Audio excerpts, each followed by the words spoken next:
Chapter 12:25. Can't just do it, huh? Tang Yun's eyes went wide, her face flushing red. This Yushu was way too fierce, daring to say anything she wanted. Shu, what are you talking about? Don't talk nonsense. Lingshan wouldn't do something like that, would she? Mengyao had been misunderstood by Yushu once before, back in the cave when she was sucking Lin Yi's blood, and Yushu said that it was something like that. Thinking about it, Lingshan might have been a misunderstanding as well. Plus, with her understanding of Lin Yi's personality, even if Lingshan wanted to do it, Lin Yi might not agree to it. The two weren't familiar with each other, and Lin Yi wasn't lustful at all. How could he take the bait so easily? If it was Tang Yun helping Lin Yi like that, Mengyao would believe it, but if it was Lingshan, she wouldn't believe it at all. There's no one else here. What's there to be afraid of? Yushu said nonchalantly. Are you serious? That Lingshan is that cruel? Xiao Xiao asked. Of course it's fake. Lin Yi patted Xiao Xiao's head helplessly. How can we believe Shu's words? Why can't we? I'm the famous prophecy Shu. Everything I say basically comes true. Yushu said confidently. Shu, you can't just make random prophecies. Mengyao glared at Yushu. Nothing was going on between Lin Yi and Lingshan yet, but if Yushu made a prophecy, things would really get out of hand. Ugh. Yushu stuck out her tongue, realizing that her words weren't appropriate. Wasn't she pushing Lin Yi to Lingshan's side? All right, let's talk about the orphanage's donation. Lin Yi pulled the topic back. Yushu was getting further and further away from the topic, and Lin Yi naturally couldn't let her continue. If it were in the past, it wouldn't be a big deal. But now, there really was something between Lin Yi and Lingshan. Lin Yi couldn't help but blush as he listened to Yushu's words. It was better to stop her from talking. Lin Yi is right. Let's study the fundraising event first. Mengyao nodded. I didn't talk to Dad yesterday because of Xiao Xiao. I'll call him now and tell him about it. Well, it's better to tell Uncle Chu first. Lin Yi nodded and said, let Uncle Chu arrange it in the school. Talk to Principal Ding and have them organize it together. It will be more powerful than if we do it ourselves. Mengyao took out her phone and dialed Peng Zhan's number. Yao Yao, why are you calling me at this hour? Peng Zhan was looking at some documents in his office. He was surprised to see his daughter calling him at this hour. Mengyao had always been an independent girl. She wouldn't call Peng Zhan if there wasn't anything important. She had been in Songshan's first school for the past few years, and it was obvious that she needed his help. She was very different from the other misses. Daddy, there's something I need to trouble you with, Mengyao said. Oh, my precious daughter is in some trouble? What do you need help with? Peng Zhan was a little surprised by Mengyao's words. Back then, other than chasing Lin Yi away, Mengyao had never asked him for anything else. It's like this. Shu and I want to organize a donation event in school. We want all the students to donate to the orphanage. Mengyao said, donation event? Donate to the orphanage? Peng Zhan paused. He didn't understand what his daughter meant. What orphanage? Daddy, it's like this. Mengyao told Peng Zhan about what she saw at the orphanage yesterday. So that's how it is. Peng Zhan sighed after hearing his daughter's words. If that's the case, the orphanage's children are so pitiful. This donation event is very necessary. But Yao Yao, have you ever thought that although there are a lot of rich students in school, most of them are just using their parents' pocket money? Even if they were to donate, they wouldn't be able to donate too much. I'm guessing that the total amount of donations in a school is only around 100 to 200,000. It's like trying to put out a cart of firewood with a cup of water. But even if it's like trying to put out a cart of firewood with a cup of water, it's still a good thing for the orphanage. Mengyao naturally understood this logic. It's better than me donating alone, right? How about this? I'll let Principal Ding send out invitations in the name of the school to some of the famous people in Songshan. If they're willing to donate, it'll bring a considerable amount of income to the orphanage. After all, the donations from these people and the students aren't on the same level. Peng Zhan sighed. Oh, Mengyao's eyes lit up. As a businessman, her father's vision was broad. Mengyao was pleasantly surprised. That's great. There'll be more people donating now. I'll discuss this with old Ding, Peng Zhan said. Right, Yao Yao. How's Lin Yi? Mengyao paused. She looked at Lin Yi. He's fine. What's wrong? That's good. Let him answer the phone. I have something to talk to him about, Peng Zhan said. Peng Zhan's attitude towards the Xiao family brothers was very firm yesterday, but he was still a little weak inside. After all, the Xiao family had 2 masters from the hidden house pie. This worried Peng Zhan a little. After the Xiao family brothers left yesterday, there was no movement. Today, Peng Zhan took a look at the company's stocks. There wasn't much movement. He didn't know what the Xiao family was going to do to him. Peng Zhan was very concerned about Lin Yi's safety. As long as Lin Yi wasn't injured and hospitalized, House Chu would be safe for now. Uncle Chu, what's up? Lin Yi took the phone and asked, Yi, how are you? I heard that you were very busy yesterday, so I didn't tell you in detail. I heard from the Xiao family brothers that some hero went to Yao Yao's villa and beat you to the hospital? Peng Zhan asked. Hero? Beat me to the hospital? Lin Yi paused. The Xiao family went to look for you again yesterday? Yeah, that's what happened yesterday. Peng Zhan didn't seem to be faking the shock in Lin Yi's voice. He was a little confused.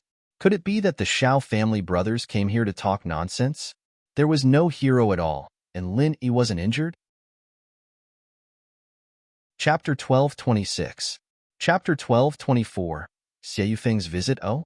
Xiao Ji and Xiao Bin can't sit still anymore? Lin Yi was surprised. But there really isn't a hero. Wait, the hero they're talking about isn't Erguden, is it? Erguden? Who is he? Peng Zhan asked. It's a brother from my hometown. He's here to give me the medicine. What happened yesterday was actually like this. Lin Yi told Peng Zhan about how Guden went to get revenge on the lion and sent the 2 masters from Xiao family to the hospital. No wonder. They brought this powerful Erguden to your place, thinking that he didn't know you and would hurt you. So they couldn't wait to cause trouble for me, Peng Zhan realized. But they still have the mood to cause trouble when their own masters are injured? They really did it. Haha, they're probably afraid that the news of the pie masters being injured would spread, and they wouldn't be able to threaten you anymore. Lin Yi analyzed with a smile. That's why they're in such a rush. If that's the case, then I won't worry anymore. But that brother of yours is really strong. I heard that the 2 masters from House Pai are really strong, and they were sent to the hospital by him.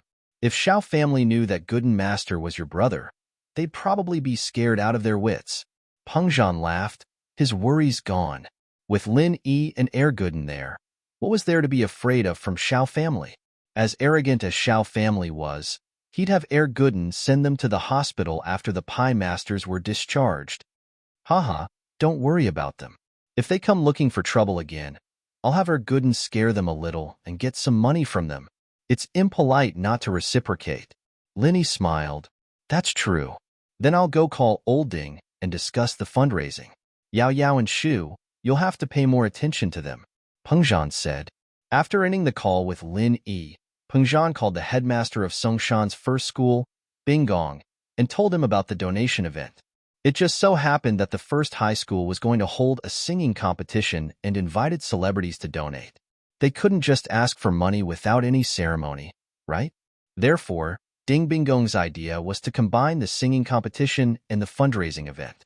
The school would select some of the better performances and hold a fundraising event at the same time as the finals. The celebrities who came to the charity would also participate in the singing and dancing competition selection. This would liven up the atmosphere and also show respect to the donors. Peng Zhan was quite satisfied with Bingong's suggestion. Bingong was a capable man, and he'd been managing Songshan's first school well for the past few years. This was also the reason why Peng Zhan had given him such a heavy responsibility. This was a private school, and a key school at that. The headmaster here had a lot of power, and if his abilities weren't up to par, then the school's reputation would be overtaken by other schools. But it wasn't enough to just have ability without self-control.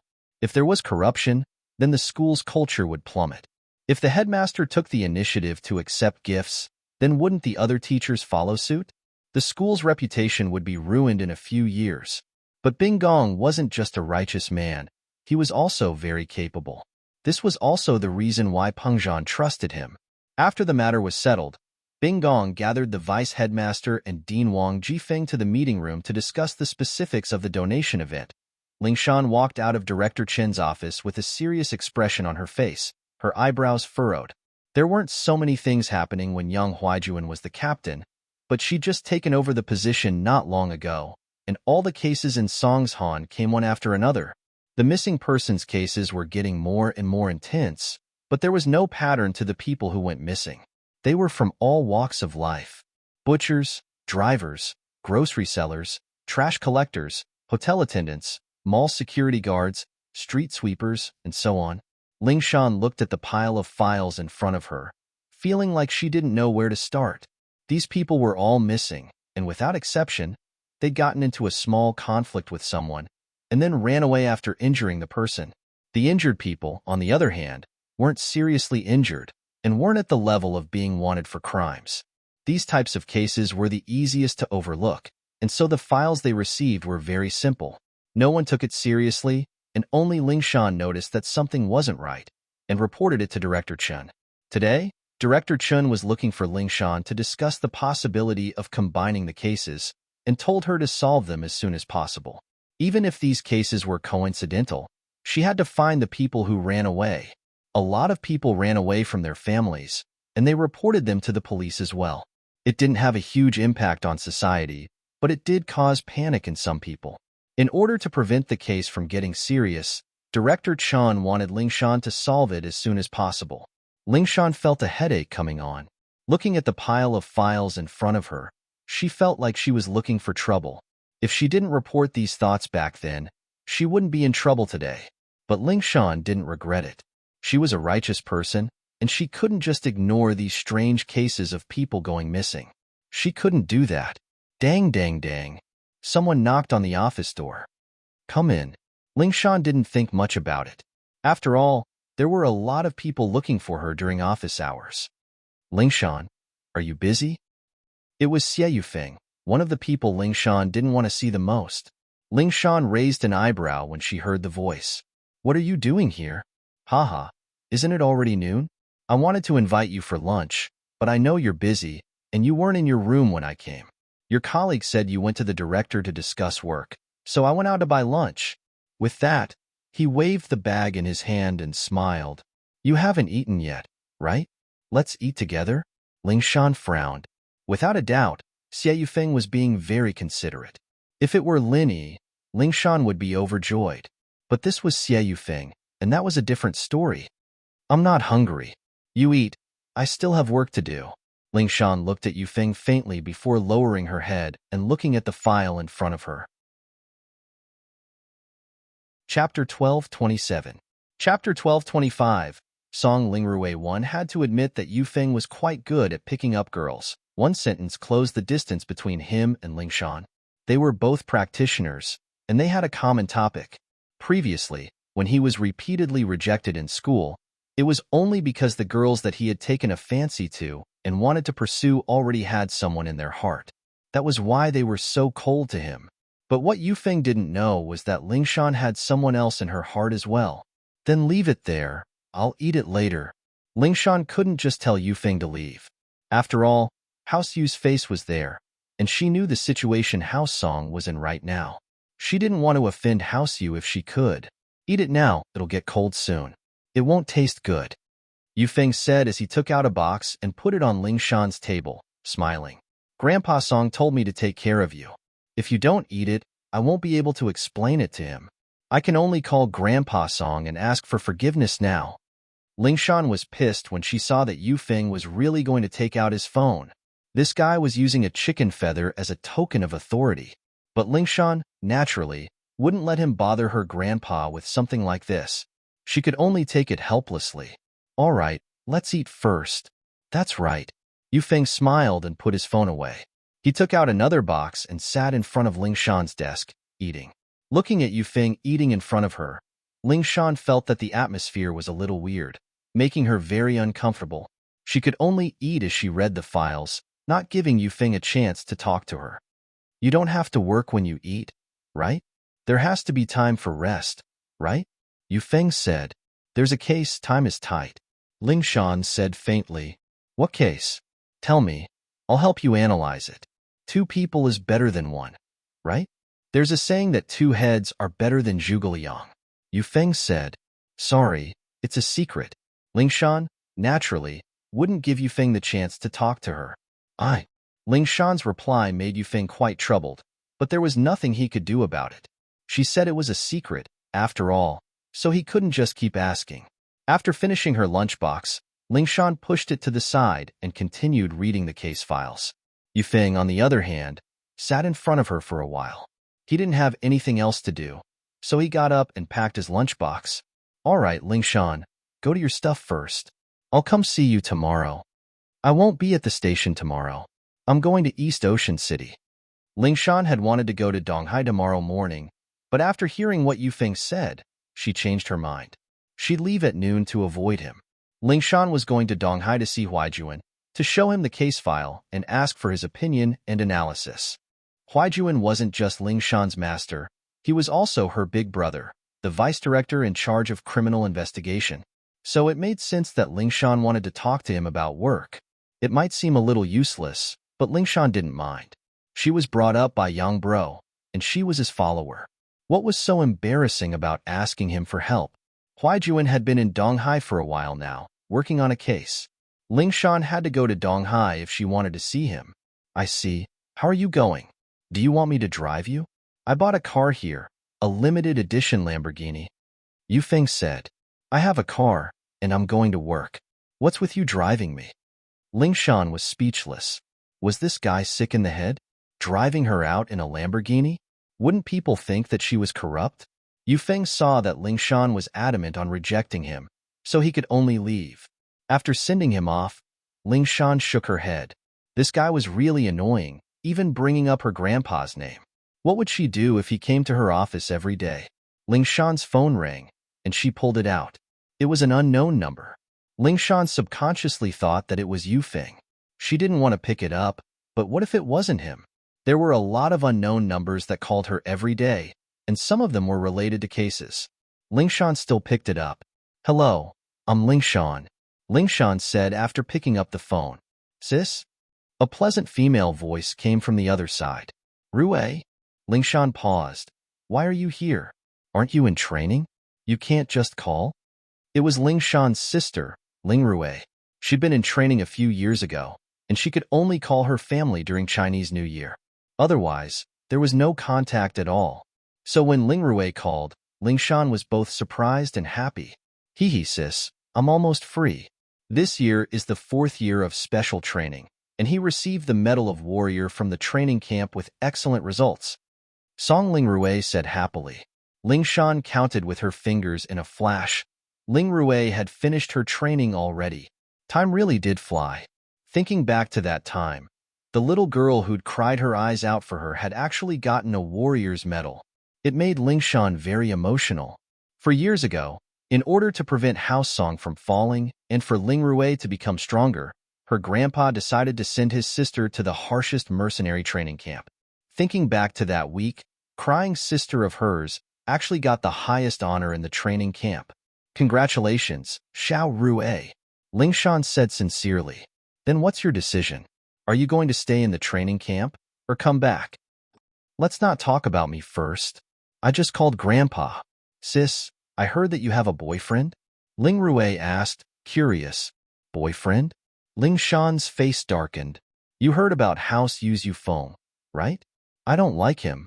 Lingshan didn't have anything to hide from her own sister. If she liked him, she liked him. If she didn't, she didn't. Chapter 12:28. Brother-in-law, I don't like him anyway. I hate him whenever I see him. Plus, he's not the only mystic mid-phase peak. Lingshan humphed. Do you have someone else in mind, sis? And this person is very strong. A master too? Song Ling Rue and Lingshan had been close since they were young. Their minds were connected. So Song Ling Rue was suspicious the moment Lingshan opened her mouth. Yeah, Lingshan didn't deny it. She couldn't tell her grandpa about this, but she could tell her sister. Rue's mouth was tight too. As expected. Song Ling Rue said excitedly. Quickly tell me about brother-in-law. How powerful is he? Is he as strong as that Xie Yufeng? Much stronger than him. Ling Shan's heart was filled with sweetness at the thought of Lin Yi. What's Yufeng? He might have some strength, but who knows how many elixirs he used to accumulate it. He's just a young master, dumb and not responsible at all. But when did the young generation of experts become so many? I'm not in the country, but it seems like only house you can break through to mystic from noble houses, right? At this point, Song Lingrue's tone suddenly became sluggish. Wow, sis, is brother-in-law from a hidden family? I don't think so. He's not from a noble house. Ling Shan thought about Lin Yi's situation and denied Lingrue's guess. Lin Yi wasn't from a noble house, and he shouldn't be from a hidden house either. Ling Shan had never heard of a hidden house coming out to be a common world girl's bodyguard.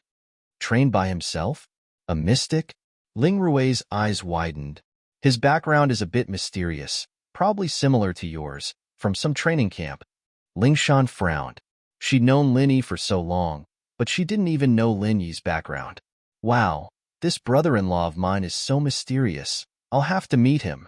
Sis, just how strong is he? Lingrue was getting more and more curious. I'm not too sure myself, but it's all thanks to him that I was able to reach Golden Class late phase peak. Ling Shan really didn't know how strong Lin Yi was. She heard that he beat up Ma Zhu, a mystic mid-phase peak physical practitioner, half to death, so he shouldn't be weak. Brother-in-law helped you improve your strength? Wah. Sister, you've already cultivated together? Song Lingrue was very gossipy and exclaimed, You've actually already done it. Sister, quickly tell me, did it feel good doing that thing with brother-in-law? How does it feel? Ahem. Ling Shan almost threw the phone away. She blushed and coughed twice. Xiao Rue, what are you talking about? How could a child's thoughts be so complicated? What do you mean by done or not done? There's nothing going on between me and him. There's nothing between us. Ling Shan said that, but she was grumbling inwardly. She was offering herself up for free, and Lin Yi didn't even want to do it. Just thinking about it made Ling Shan feel suffocated. Was she that bad? Sis, I'm already 18. Okay? I'm already an adult. Song Lingrue wasn't happy that her sister always treated her like a child. Then how did you improve your strength without cultivating together? Speaking of which, you might not believe it, but he used the method of transferring qi into my body, and I broke through. Ling Shan felt that it was unbelievable every time she thought about it. Lin Yi was too strong, wasn't he? He could improve like that? Song Lingrue was stunned. He used his own qi to improve your strength? Wah sis, brother-in-law loves you so much. I'm so jealous, so romantic. It's all right. Ling Shan thought, according to what you said, he also loves dogs. But she couldn't say that, even if she was her own sister. She was too embarrassed to say it. Hearing Ling Shan's casual words, Song Lingrue thought that Ling Shan did it on purpose. She was envious. I'll definitely find a boyfriend like brother-in-law in the future to help me improve my strength. You're just a kid. What's there to look for? Ling Shan didn't know whether to laugh or cry. Right, Rue? Let's not talk about this for now. When are you coming back? I'll have to wait a little longer. I can graduate after I get the medal. Song Lingrue said, when that time comes, I'll have to discuss with Grandpa whether I'll go to work or come back to university. It'll all depend on Grandpa's arrangements. Ling Shan nodded. Song Lingrue was only 18, the right age to go to university. It was indeed a little early for her to start working after coming back. She should learn more in school and broaden her horizons, so that she could help Grandpa handle the Song family's affairs in the future and wait for her brother to grow up and officially take over the Song family. That's right. If you want to go to school, come to Songsan. We sisters can see each other often, Ling Shan said. Of course, I still want to see brother-in-law. I can help you check him out. If he can't pass me, I won't recognize him as my brother-in-law. Song Lingrue said with a smile. Take care of yourself first. Kids shouldn't get involved in adult matters. Ling Shan's heart was beating like a drum. Lin Yi wasn't her boyfriend at all, and if Rue said something inappropriate, she'd lose face. So, it was best not to let her get involved in this. Let's talk later. I have something to do here. I'll hang up first, sis. Someone was calling Song Lingrue, and so she hurriedly said and was about to hang up, I'll call you when I'm free. I'm always free now. Looking at the phone, Ling Shan shook her head, her gloomy mood lightening up a lot. She shook her head and went back to her work. Xie Yufeng's face was a little dark after leaving the police station. Even an idiot could tell that Ling Shan didn't like him. Xie Yufeng, who had everything he wanted in the house, had never been treated so coldly before. Even in other houses, the head of those noble houses would look up to him when he showed off his identity as the heir of House Yu. This Ling Shan was acting all high and mighty. What was so great about it? Wasn't she just a golden class late phase peak who looked a little prettier? He was still a mystic mid-phase peak. How dare she give him that attitude? See how I'll deal with her when I get married. Xie Yufeng spat on the side of the road. Chapter 1229. Chapter 1227. Kidnapping Xiao Xiao motherfucker. Yufeng was about to punch him when he realized that he was standing in front of the police station. As a noble house disciple, he wasn't afraid of anything, but he was afraid that Ling Shan would see his actions, and her impression of him would be even worse. It'd be even harder for him to get her. So Yufeng swallowed his anger and took out 100 kuai from his pocket and gave it to the old man. It's 200 now. The old man kept his head down and continued to write. How come it's 200? Yufeng couldn't hold it in anymore, but his heart was about to explode. How dare they raise the price? You were cursing people just now, using uncivilized language in public. Fine 100. The old man said. Here. Yufeng was so pissed that he could see stars. He took out another 100 and gave it to the old man before walking to the parking lot not far away. How are you, Han? Does your head still hurt? If you don't feel well, I'll help you cancel the celebration tonight. The manager, Wang Sis, touched Shirhan's forehead and asked, It's okay. I took the painkiller. It's a little better. A smile appeared on Shirhan's pale face. Everyone in the company is waiting. How can I not go? They're celebrating for me. So what if you don't go? Your single just came out, and it instantly took the top of all the ringtone downloads, earning a lot of money for the company. Even if you don't go, what can they say? Sister Wang said disapprovingly. Moreover, your headache is not a secret in the company. The boss also knows about it. I'll go. I'll get ready now, Shirhan said and got up from the bed, preparing to wash her face and change her clothes. Man, Han, you're a superstar now. You need to put on airs sometimes. You don't need to work so hard. Wang Sis said helplessly. It's okay. This is what I like to do. Of course I have to work hard. Shirhan smiled. By the way, Xiao Han, I saw news about a famous doctor on the internet. It is said that he is a genius doctor who can cure many difficult and complicated diseases. Many famous people's diseases have been cured by him. Everyone admires him very much. Sister Wang suddenly patted her forehead, remembering this important news. HM? Is this for real? Sometimes, the news on the internet was inaccurate. Aren't there a lot of people on the internet saying that my private life is a mess? Shirhan smiled and didn't take it seriously. Xiaohan, this is different. Wang Sis said, This person is called Zhao Yaowang. I've asked around. He's really famous in Songshan City. He's really treated a lot of celebrities, and all of them were cured. I heard that. He's an expert from some big family. Oh, can he really cure my illness? Su Shirhan was tempted by Wang Sis's words. Wang Sis had a lot of experience in society, and she was reliable. If she didn't have any experience in judging, she would have been cheated to death already. She wouldn't be able to help Su Shirhan financially. Therefore, since Sister Wang said this, it meant that she had a certain degree of certainty about the authenticity of this matter. That was why she told me about it. No matter what, there's no harm in trying. Wang Sis said, I'll ask around these 2 days. If it's possible, we'll go. As long as there's hope, we have to try. Otherwise, with your illness, you really can't go on like this. All right, I'll trouble you then, Wang Sis. Shirhan nodded and entrusted the matter to Wang Sis. Tonight, Xiao Xiao sat in Lin Yi's car as usual after school, returning home. Lin Yi and Tang Yun didn't go up. After all, Lin Yi stayed here yesterday, and he should go back to House Chu's villa tonight. Tang Yun, on the other hand, had just moved yesterday and didn't have the chance to stay overnight. Naturally, she had to go back today. Xiao Xiao opened the door with the key and walked into the living room, but a handkerchief suddenly covered her mouth. Xiao Xiao's heart skipped a beat. She wanted to struggle and scream, but before she could, she fainted. The handkerchief had ether on it, and it could make people lose consciousness quickly.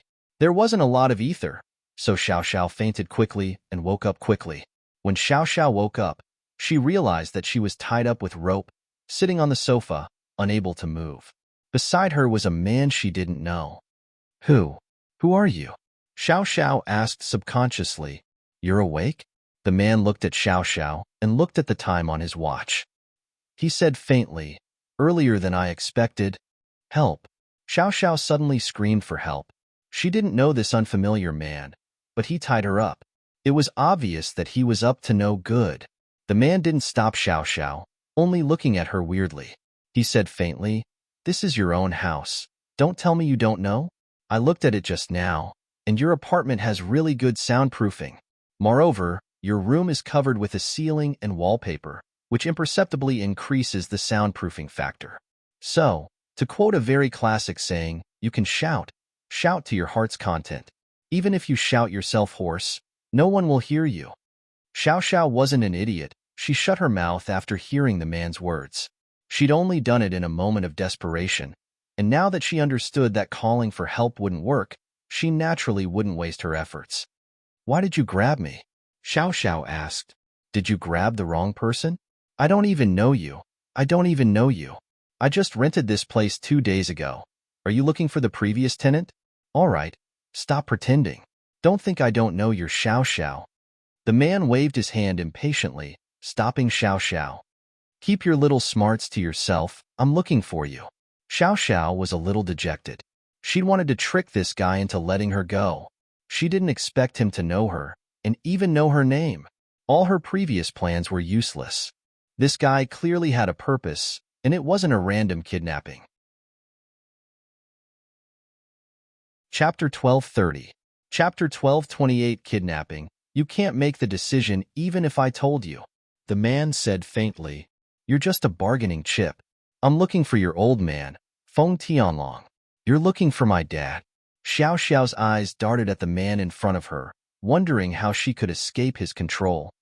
I have nothing to say to you. The man looked at Xiao Xiao. I don't want to waste my time with you. Keep your little thoughts to yourself. Don't think I don't know what you're thinking. Xiao Xiao was a bit troubled. This guy clearly wasn't an idiot. He knew that she wanted to escape, so he didn't want to talk to her at all. With that, the man ignored Xiao Xiao and called Tianlong. Hello, I'm Tianlong. Tianlong's voice came from the other side. Feng Tianlong? Hello. The man laughed when he heard Tianlong's voice. Hearing your voice makes me very happy. Who are you? The man's tone made Tianlong pause. Why are you looking for me? Of course I'm looking for you. The man looked at Xiao Xiao. Tianlong, your precious daughter is in my hands. How is it? You must be very shocked after hearing this, right? Tianlong's heart tightened. Xiao Xiao was in his hands? Who was this person? What was he planning? Was it really like what he said, or was it just a scam? Who are you? What's your purpose? Tianlong was someone who did big things. He was nervous, but his tone was calm. Tianlong, don't tell me you've forgotten who your enemy is already? The man laughed coldly. It seems like your memory isn't that good. If you don't even tell me your purpose and identity, then there's no need for us to talk anymore. Tianlong said faintly. He knew that if this guy really kidnapped Xiao Xiao, then he must have a plan. Instead of guessing, he might as well just tell him. Feng Tianlong couldn't just make random guesses. There was a system of secrecy involved. What if the person was a spy sent by someone? So Tianlong was sure that if he stopped guessing, the other party would tell him the truth. As expected, after a slight pause, the other party sounded angry. Feng Tianlong, if you dare to hang up the phone, your daughter is dead? Tell me your purpose. There's no need to threaten me. Besides, whether or not my daughter is really in your hands is another matter. Feng Tianlong said as he glanced at Li Yifeng. Li Yifeng immediately understood and began to quickly give orders to the technicians to locate the listener. Haha, Feng Tianlong, my goal is simple. I want to use your daughter's life to exchange for the safety of our second head in charge. The man set his goal. He wanted to lead Feng Tianlong by the nose and get some insider information from him, but Feng Tianlong wasn't someone to be trifled with. The man's plan was ruined, so he could only say his real goal. Oh, second leader? Feng Tianlong paused. At this moment, he was completely sure of the man's identity. From red conches? Haha, it seems that Mr. Feng isn't stupid. That's right, I'm from red conches. The man laughed. Since you know who I am, just one sentence. Do you agree to my conditions? You want me to release your second head in charge? Feng Tianlong frowned and asked faintly. The person this man was looking for was the baldy that Lin Yi and Xiao Xiao captured at the underground racetrack. Red Conches was an international criminal organization. Since Feng Tianlong captured their second head in charge, how could he let him go? But if the other party really had Xiao Xiao as a bargaining chip, what should he choose? Should he choose justice or family? Feng Tianlong didn't think that as a secret agent, he would have to make a choice. At this moment, his heart was unsettled for the first time. Although on the surface, he still looked calm and steady. Yes, it seems that Mr. Feng understands what I mean, the man said. What you choose is up to you, Mr. Feng. Your daughter should only be 18 or 19, right? She's at the age where she's as beautiful as a flower. It'd be a pity if she died like this. How do I know if Xiao Xiao is with you or not? Feng Tianlong looked at Li Yifeng, who shook his head at him. Evidently, Li Yifeng hadn't found the other party's location yet. The other party is using a number from a foreign telecom company. We need to crack a few gateways.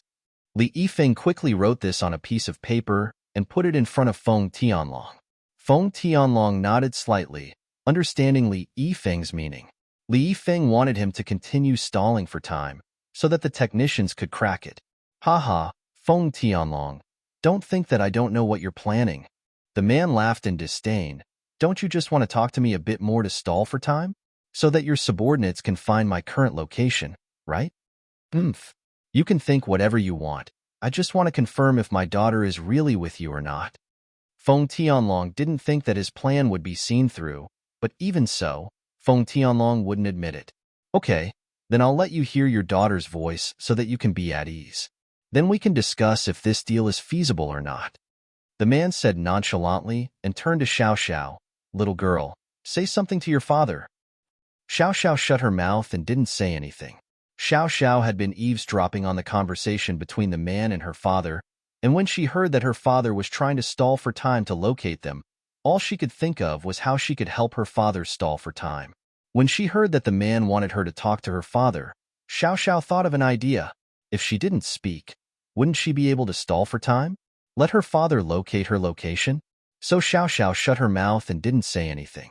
Because this was the only way her father wouldn't be able to confirm whether she was in the man's hands or not. This was the only thing Xiao Xiao could do. Chapter 1231. I don't have long to live, stupid girl. I told you to talk. What are you thinking? The man raged when he saw that Xiao Xiao didn't say anything. But Xiao Xiao still didn't say anything, as if she didn't hear what the man said. Little girl, do you want to die? Do you believe that I won't rip your clothes off right now? And CK you to death?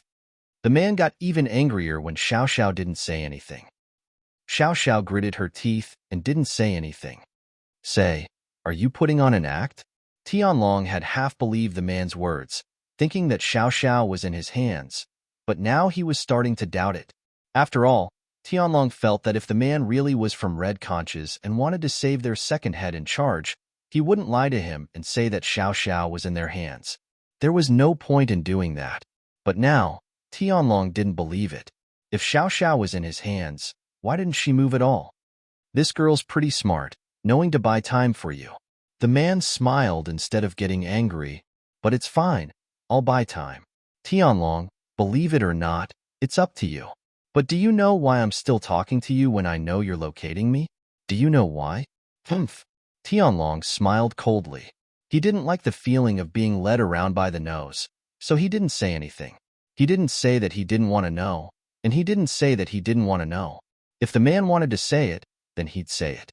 If he didn't want to say it, then there was no point in asking. Haha, I can tell you why even if you don't ask. The man smiled. Because I'm not afraid of you locating me at all. I can tell you my identity very clearly. I'm a death warrior trained by Red Conches. You know what that means, right?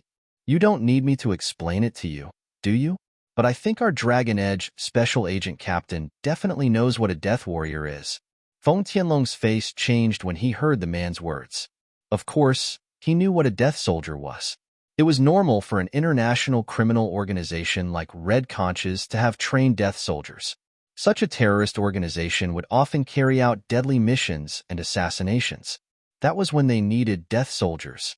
Death warriors, as the name suggested, referred to warriors who dared to die.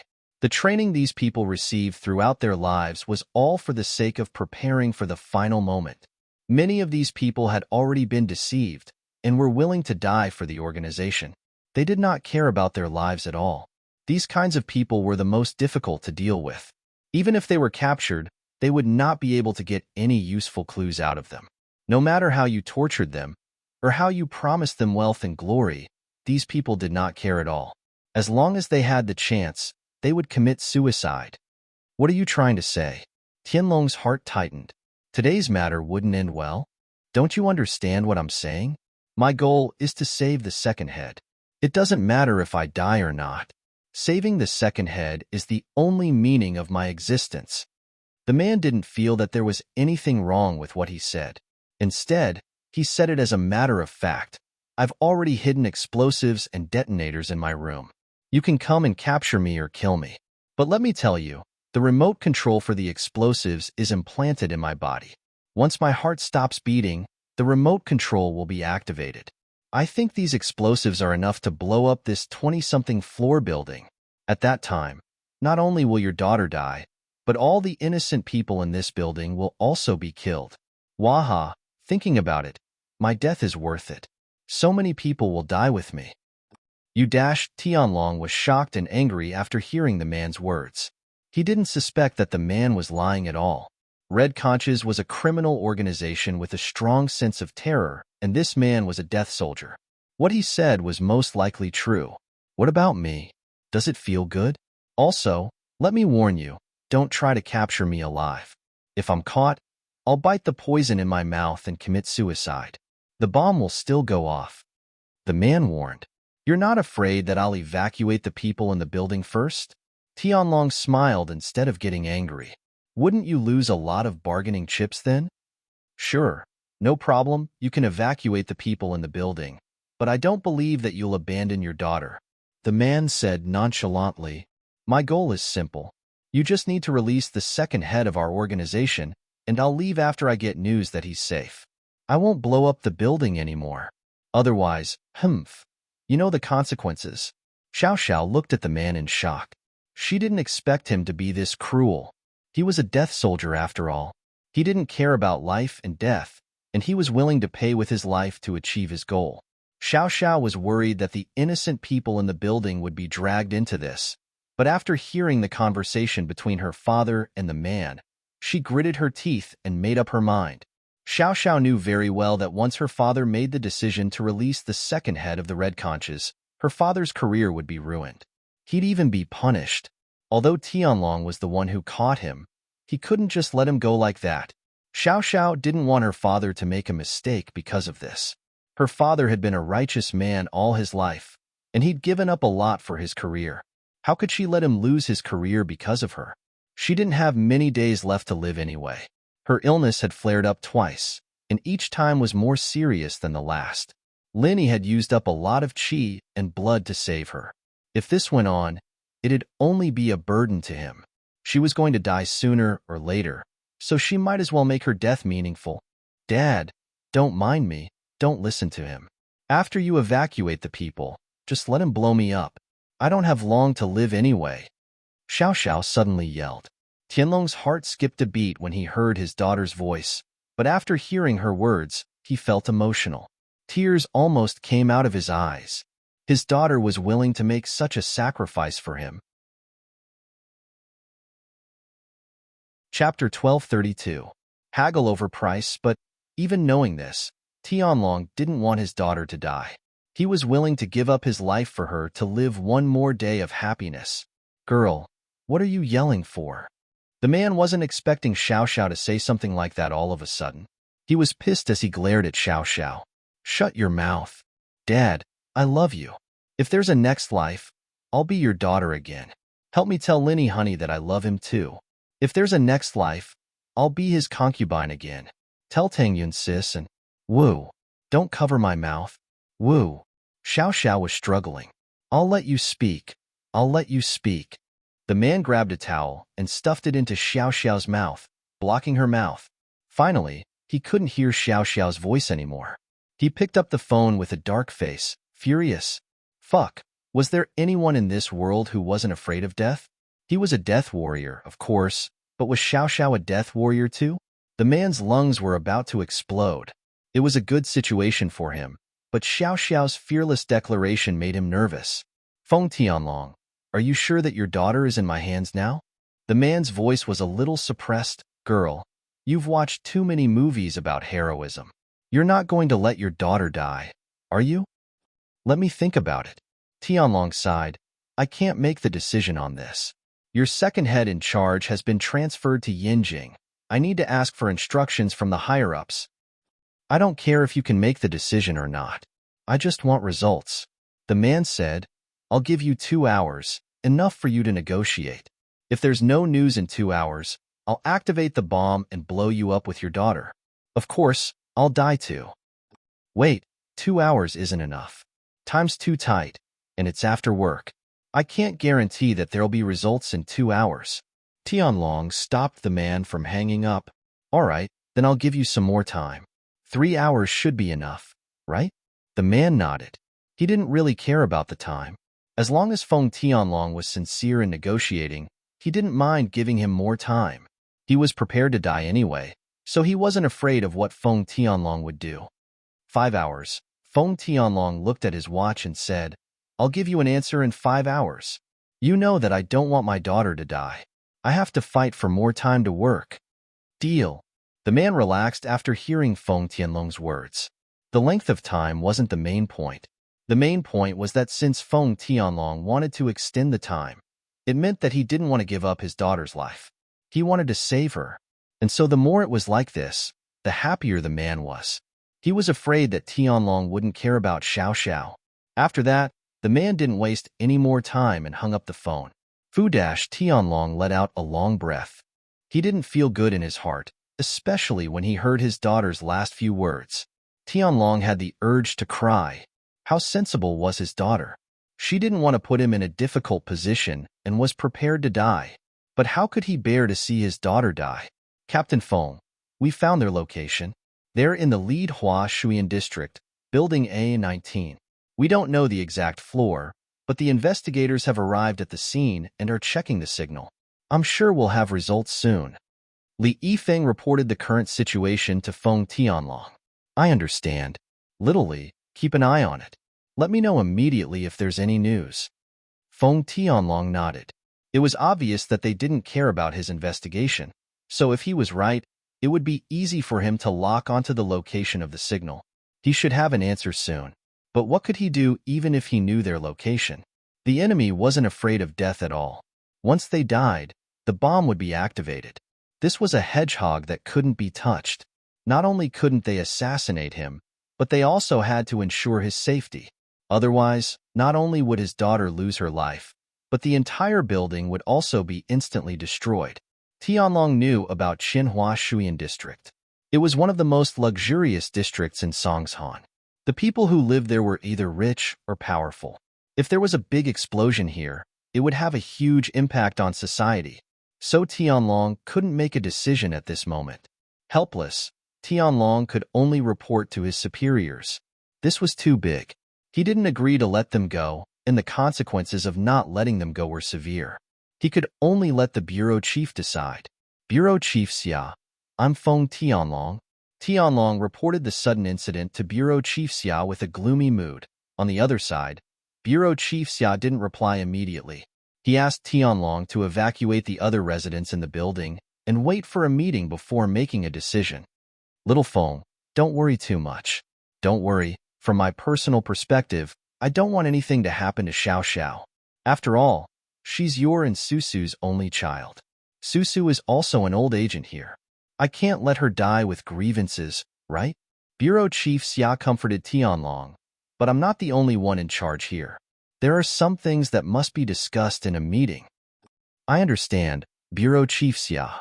No matter what the final result is, I will obey. Tianlong said. Okay, don't think too much. All right, time is running out. I'm going to call for a meeting, Bureau Chief Xia said. Tianlong hung up the phone and laid on the chair. His eyes were solemn. At this moment, he seemed to have aged a lot. Captain Feng, don't worry too much. Why don't you give Lin Bro a call? Maybe he has a solution? Li Yifeng suggested. Li Yifeng knew Lin Yi's capabilities. Not only was he skilled in medicine, but he was also skilled in martial arts. Last time, the second head of the Red Conches was captured by Lin Yi. Maybe Lin Yi had a solution. Okay, we have to talk to him about this. After all, he's Xiao Xiao's boyfriend. Tianlong nodded and picked up the phone. If it was yesterday, Tianlong might not have told Lin Yi about this. After all, his promise with Lin Yi was to pretend to be Xiao Xiao's boyfriend. Chapter 1233. Chapter 1231. Ling Shan's Little Thoughts, Uncle Feng. What's up? Lin Yi had just gotten back to the villa when he received Tianlong's call. Lil Yi, Xiao Xiao's been kidnapped by Red Conch's death warriors. Tianlong didn't waste time and told Lin Yi what happened. The death warriors from Red Conches want to threaten me to release their second head, the baldy you caught at the underground racetrack. Xiao Xiao's been kidnapped? Lin Yi was shocked. As for who did it, Lin Yi didn't really care.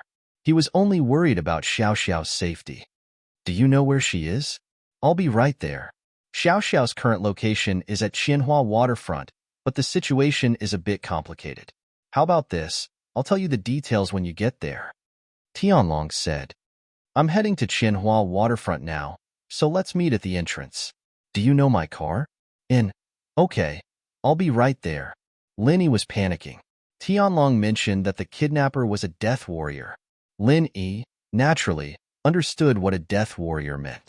These types of people were the hardest to deal with. They didn't care about the consequences, because they weren't afraid of death at all. Lin Yi quickly put on his clothes and left his room. The Miss and Shu were in the living room, using a tablet to search for the latest news about the celebrity, Su Shirhan. They wanted to see if she had any plans to hold a concert soon. Since they discussed it with Xiao Xiao, naturally, they had to put it into action. Seeing Lin Yi come out of his room and put on his clothes, Ming Yao raised her head curiously. Lin Yi, you're going out? Xiao Xiao's been kidnapped. I need to go out for a bit. Lin Yi nodded, his face serious. Don't wait for me tonight. Help me call Tang Yun and tell her that you guys don't need to worry about me. I'll be fine. Ming Yao and Yu Shu were shocked by what Lin Yi said, but they didn't ask much when they saw Lin Yi looking like he was in a hurry. After all, time was of the essence, and they didn't want to waste any more of Lin Yi's time. All right, be careful. Lin Yi replied and left the villa, driving Xiao Xiao's Land Rover to Qianhua waterfront. Lin Yi wasn't unfamiliar with Qianhua waterfront district. When he went to look for the shareholder of Pengzhan Industries, Xie Guanghua, his house was in Qianhua waterfront district. Therefore, Lin Yi was very familiar with the route. He sprinted all the way and soon arrived at the entrance of the neighborhood by the Lidhua River. At this moment, the entrance of Qianhua Shuiyan district was brightly lit. Various police cars were parked everywhere, and a few fire engines from the armed police department had also arrived. After Lin Yi's car entered the cordoned area, he was stopped by two police officers. What are you doing here? You're Ling Shan's subordinate? Lin Yi asked, noticing the familiarity of the officer. Yes, you are? The officer paused and looked at Lin Yi carefully. He did look familiar, but he wasn't sure who he was. Feng Tianlong asked me to come here. You can go and ask for his permission. Lin Yi said, You're looking for Captain Feng? Please get off the car and follow me. The officer saw that not only did Lin Yi know Song Lingshan, but he also knew Feng Tianlong. Naturally, he didn't need to ask for permission and brought Lin Yi to Lingshan. Of course, he didn't have enough authority to meet Feng Tianlong. He needed Lingshan to bring Lin Yi there, so he wasn't afraid that Lin Yi was a criminal. After all, if Lin Yi really was a bad guy, he would only be able to see Lingshan. He wouldn't even be able to see Feng Tianlong's face. Lin Yi. Lingshan paused when she saw Lin Yi. Bring me to Feng Tianlong. Xiao Xiao is my girlfriend. Lin Yi looked at Lingshan and said faintly. Lingshan paused. She didn't think that Feng Tianlong's daughter, Xiao Xiao, would be Lin Yi's girlfriend. Wasn't Lin Yi's girlfriend Tang Yun? How did it become Xiao Xiao? Lingshan was in a dilemma. If you're looking for a girlfriend, why didn't you look for me? Why did you look for someone else? Am I that bad that I don't even have the right to be your girlfriend? Oh, what? Lin Yi frowned. No, nothing. Lingshan jumped when she saw that Lin Yi was angry. She didn't dare say anything else and quickly brought Lin Yi to Feng Tianlong. But as they walked, she pretended to ask carelessly, Isn't your girlfriend Tang Yun? How did it become Xiao Xiao? She's my small wife. Lin Yi knew that Lingshan would ask about this, but he didn't hide it. It wasn't a secret, and Lingshan didn't know about it before because she didn't care. Now, she just needed to do some research and she'd figure it out. Small wife? You got yourself another small wife? Tang Yun agreed. Lingshan couldn't believe it. Agreed? Why do you have so much to say? What do you want to ask? Lin Yi glared at her. Nothing. Lingshan actually wanted to ask, why couldn't you consider last first when you're looking for a small wife? But it wasn't a good time to ask that. After all, Xiao Xiao was kidnapped, and it was dangerous. Lin Yi didn't have the mood to talk about love. If she did, she'd probably get scolded by Lin Yi. Feng Tianlong was surrounded by a group of people, but his eyes were always looking around. When he saw Lin Yi and Lingshan walk over, he quickly left the crowd and walked over. The people around Feng Tianlong were all from the investigation department in Songshan. They had already received news that the Red Conk's death warriors were at Xinhua Shuyan District, Building A16, the 18th floor. According to the property registration, the entire floor of Building A16 was registered under a foreigner's name, and usually no one lived there. Evidently, this was a house that Red Conk had bought a long time ago, just in case. An organized crime group like Red Conk had a lot of trump cards in their hands. It wasn't a surprise that they could buy a house here. Even if they couldn't use it in the end, they could still sell it for a huge sum of money. After all, Xinhua Shuyan's house price had more than doubled compared to when it first opened. Since the investigation was done, Tianlong told the police and the property management to notify the owners of Building A16, telling them to leave their rooms temporarily. This building had a bomb installed, and it could explode at any time. Chapter 1234. Let me go. Uncle Feng, how's the situation? Have you confirmed Xiao Xiao's location yet? Lin Yi didn't bother with small talk after seeing Feng Tianlong and went straight to the point. It's confirmed. The person who kidnapped Xiao Xiao is a death warrior from Red Conches.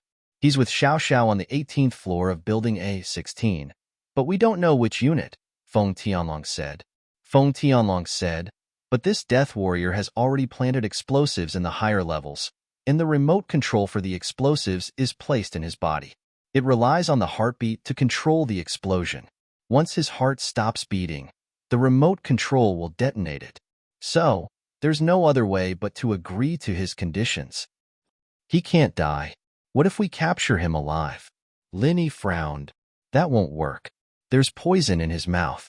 If he commits suicide, the bomb will explode. Feng Tianlong smiled bitterly. Death warriors aren't afraid of death. In their eyes, there's no fear of death. So we can't assassinate them or capture them alive. We haven't come up with a plan yet. We can only wait for the higher-ups to decide if we can release the second head in charge of Red Conches. I see. Lin Yi nodded. Uncle Feng, let me go take a look. You? Go take a look? Feng Tianlong paused. Little Yi, you're going to die if you go now. You can't do anything to him, but if you don't handle it well and anger him, he might take poison to kill himself. Then you and Xiao Xiao will be finished. He won't do that easily. Lin Yi shrugged and smiled. He'll only choose suicide when there's no hope. As long as there's hope to save the second head in charge, he'll do it. Oh. Feng Tianlong paused. Uncle Feng, there are two types of death warriors. One is forced and the other is voluntary. Those who were forced obviously wouldn't be sent to carry out this kind of mission. After all, This mission is very important. If there's any mistake and they fail because of the Death Warrior's betrayal, the Red Conches will lose more than they gain. Lin Yi analyzed. So, this Death Warrior is most likely volunteering. Since they were willing to risk their lives for the Red Conch, they had to have undergone strict training and were extremely loyal to the Red Conch. Since that was the case, he would prioritize saving the second-in-command of the Red Conches. This was an honor for someone who was loyal to the Red Conches. So, unless it's absolutely necessary, he won't choose to commit suicide before the mission is over, and we still have a chance. Oh, now that you mention it, it seems to be the case. Feng Tianlong nodded after listening to Lin Yi's analysis. For a fanatic like this man, he would definitely view the life of the second leader as extremely important. This was because only by saving the second leader would he be able to achieve his ultimate goal in life. Whether he died or not was secondary. Because whether he died or not, it wasn't as important as the second leader. This was the reason why he was willing to use his life to exchange for the second leader's life. And Lin Yi only dared to try this because he knew what he was thinking. Haha, I've dealt with people like this before. Although they don't care about life and death, it's a completely different mentality to die after a successful mission and a failed mission. Lin Yi shrugged. So, I'll go up and see if there's a chance. Even so, your analysis is the truth. But it's still too dangerous for you to go up. Feng Tianlong hesitated. Even if you can talk to him peacefully, it won't help other than stalling for time. That's the 18th floor. Even if you want to escape with Xiao Xiao, you'll need some time to get down from the 18th floor, even if it's a jump. That'll be enough time for him to detonate the bomb and blow you and Xiao Xiao into pieces. Trust me, Uncle Feng, I won't do something stupid like that. Lin Yi smiled confidently. All right, it's decided. I'm going up. Wait, I can't make this decision. I have to report it to the higher-ups. Feng Tianlong naturally didn't want to see Lin Yi go to his death. If Chief Xia agreed to release the second leader of the Red Conches, then Xiao Xiao might be able to escape, but it was only a possibility. Who knew if the Red Conch's men of sacrifice were trustworthy? Would they wait for the second-in-command of the Red Conch to escape before suddenly changing their minds and detonating the bomb to perish together? It wasn't impossible. It was very possible. Because the opponent was a Death Warrior, they couldn't be judged with common sense. It's fine. If Chief Xia asks, just say that I went up on my own accord, Lin Yi said faintly. Feng Tianlong wanted to stop him, but he saw the worry in Lin Yi's eyes and didn't stop him. Lin Yi was loyal to his daughter, and this made Feng Tianlong happy and touched. Plus, with Feng Tianlong's understanding of Lin Yi was a brave, smart, and courageous person. He didn't do things on impulse. So, if Lin Yi asked to go up, it meant that Lin Yi had a certain level of confidence. At the very least, he wouldn't do something impulsive and irrational. So, since Lin Yi said so, Feng Tianlong wouldn't stop him. Lin Yi had a very delicate relationship with his organization. Even if Chief Xia knew that Lin Yi went up on his own accord, he wouldn't be able to do anything about it. Ling Shan, on the other hand, frowned as she looked at Lin Yi's departing back, not feeling too good about it. Lin Yi was going to do something so dangerous? Didn't he know they were Death Warriors? Didn't he know there were explosives in the building? Was Xiao Xiao that important to him that he didn't care about his own life? Would Lin Yi have been able to save him if he'd been the one upstairs? Last time, Lin Yi also went into the tiger's den and saved her from the kidney trafficking company's dungeon. This meant that Lin Yi had a place in his heart. Ling Shan was happy again at the thought. Lin Yi, naturally, didn't know that Ling Shan had these messy thoughts. If he did, Lin Yi wouldn't know whether to laugh or cry. Right now, Lin Yi didn't have much confidence in winning. He could only take it one step at a time. Lin Yi knew that the department wasn't united, and Chief Xia wasn't the only one. There were some things that he couldn't decide even if he wanted to. Chapter 1235. An unfavorable start. Looking at Lin Yi's back, Tianlong felt a surge of warmth in his heart. Xiao Xiao's life. Meeting Lin Yi at the moment of her death was really her fortune. With someone like Lin Yi who cared for her and loved her, Xiao Xiao could die with no regrets. This time, Tianlong didn't even know if he'd be able to come back down. Of course, Feng Tianlong could understand Lin Yi's deep feelings for Xiao Xiao. If it wasn't for his wife, Xiao Susu, having a daughter like Xiao Xiao, he would have thought about going to hell with Xiao Susu. But although Lin Yi and Xiao Xiao didn't have a child, the problem was that Lin Yi didn't only have one girlfriend. Lin Yi still had Tang Yun. How could he die with Xiao Xiao? Wouldn't he be letting Tang Yun down? Could it be Lin Yi really had the confidence to win? Feng Tianlong's eyes narrowed. He understood Lin Yi's ability. Without a doubt, he was one of the best in the department. With that thought, Feng Tianlong's heart was filled with hope. He hoped that Lin Yi could bring him a miracle. He dialed Chief Xia's number. Feng Tianlong had to report the news of Lin Yi going up. It didn't matter if he could stop it or not. He had to let the higher-ups know. Tianlong? Chief Xia's voice was heavy. It's me. Chief Xia, what's wrong? Feng Tianlong's heart tightened when he heard that Chief Xia's tone wasn't right. Tianlong, I'm really sorry. No one agreed to release the second head in charge of the Red Conches. The impact of this is too big. We've already notified Interpol about the news of capturing the second head in charge of the Red Conches. If we release him now, we won't be able to explain ourselves. Chief Xia said helplessly. Although I said that I'd rather resign and release the second head in charge of the Red Conches, I'm not the only one in charge here. The other people in charge don't agree. I understand your difficulties. It's nothing. Feng Tianlong had already guessed this result. Although he had a good personal relationship with Chief Xia, it didn't mean that he had a good relationship with the others. The other people in charge of the investigation department were all impartial. They wouldn't sacrifice the collective for their own benefits. However, if it was before Lin Yi went up, Feng Tianlong would be in a bad mood because this meant that Xiao Xiao was sentenced to death. But now, Tianlong placed his hopes on Lin Yi. As for whether or not he could release the second head of the Red Conch, Tianlong didn't care. Tianlong, don't think too much. I will send a bomb disposal team to the scene to assist you as soon as possible. When Director Xia said this, he didn't have much confidence. If the man of sacrifice had placed the explosives in his room, then even the best bomb disposal experts would be useless. They couldn't possibly enter his room to defuse the explosives, right? That person directly detonated the explosives. It's fine, Chief Xia. I have something to report to you, Feng Tianlong said. Oh, did something happen on your side? Director Xia asked in a daze. Lin Yi is here and Lin Yi is alone. He is determined to face the Red Conch man of sacrifice, Feng Tianlong said. Lin Yi? What? Director Xia paused when he heard this name. You know Lin Yi? Only a few people in the investigation department knew Lin Yi's real name. Lin Yi wasn't a permanent member of the investigation department. He existed as an external helper. His code name was Eagle, and the other people in the department only knew him as Eagle. They didn't know his real name. So, when Feng Tianlong said the name Lin Yi, Director Xia was stunned. Yes, Eagle from back then, Feng Tianlong said with certainty. He knew what Director Xia was confused about, but there was no need to hide it. When he met Lin Yi before, he didn't report it to Director Xia because he didn't want to hide anything. You were still in contact with him? You found him this time? Director Xia was shocked. He didn't expect Feng Tianlong to have a personal relationship with Eagle. He is my daughter's boyfriend.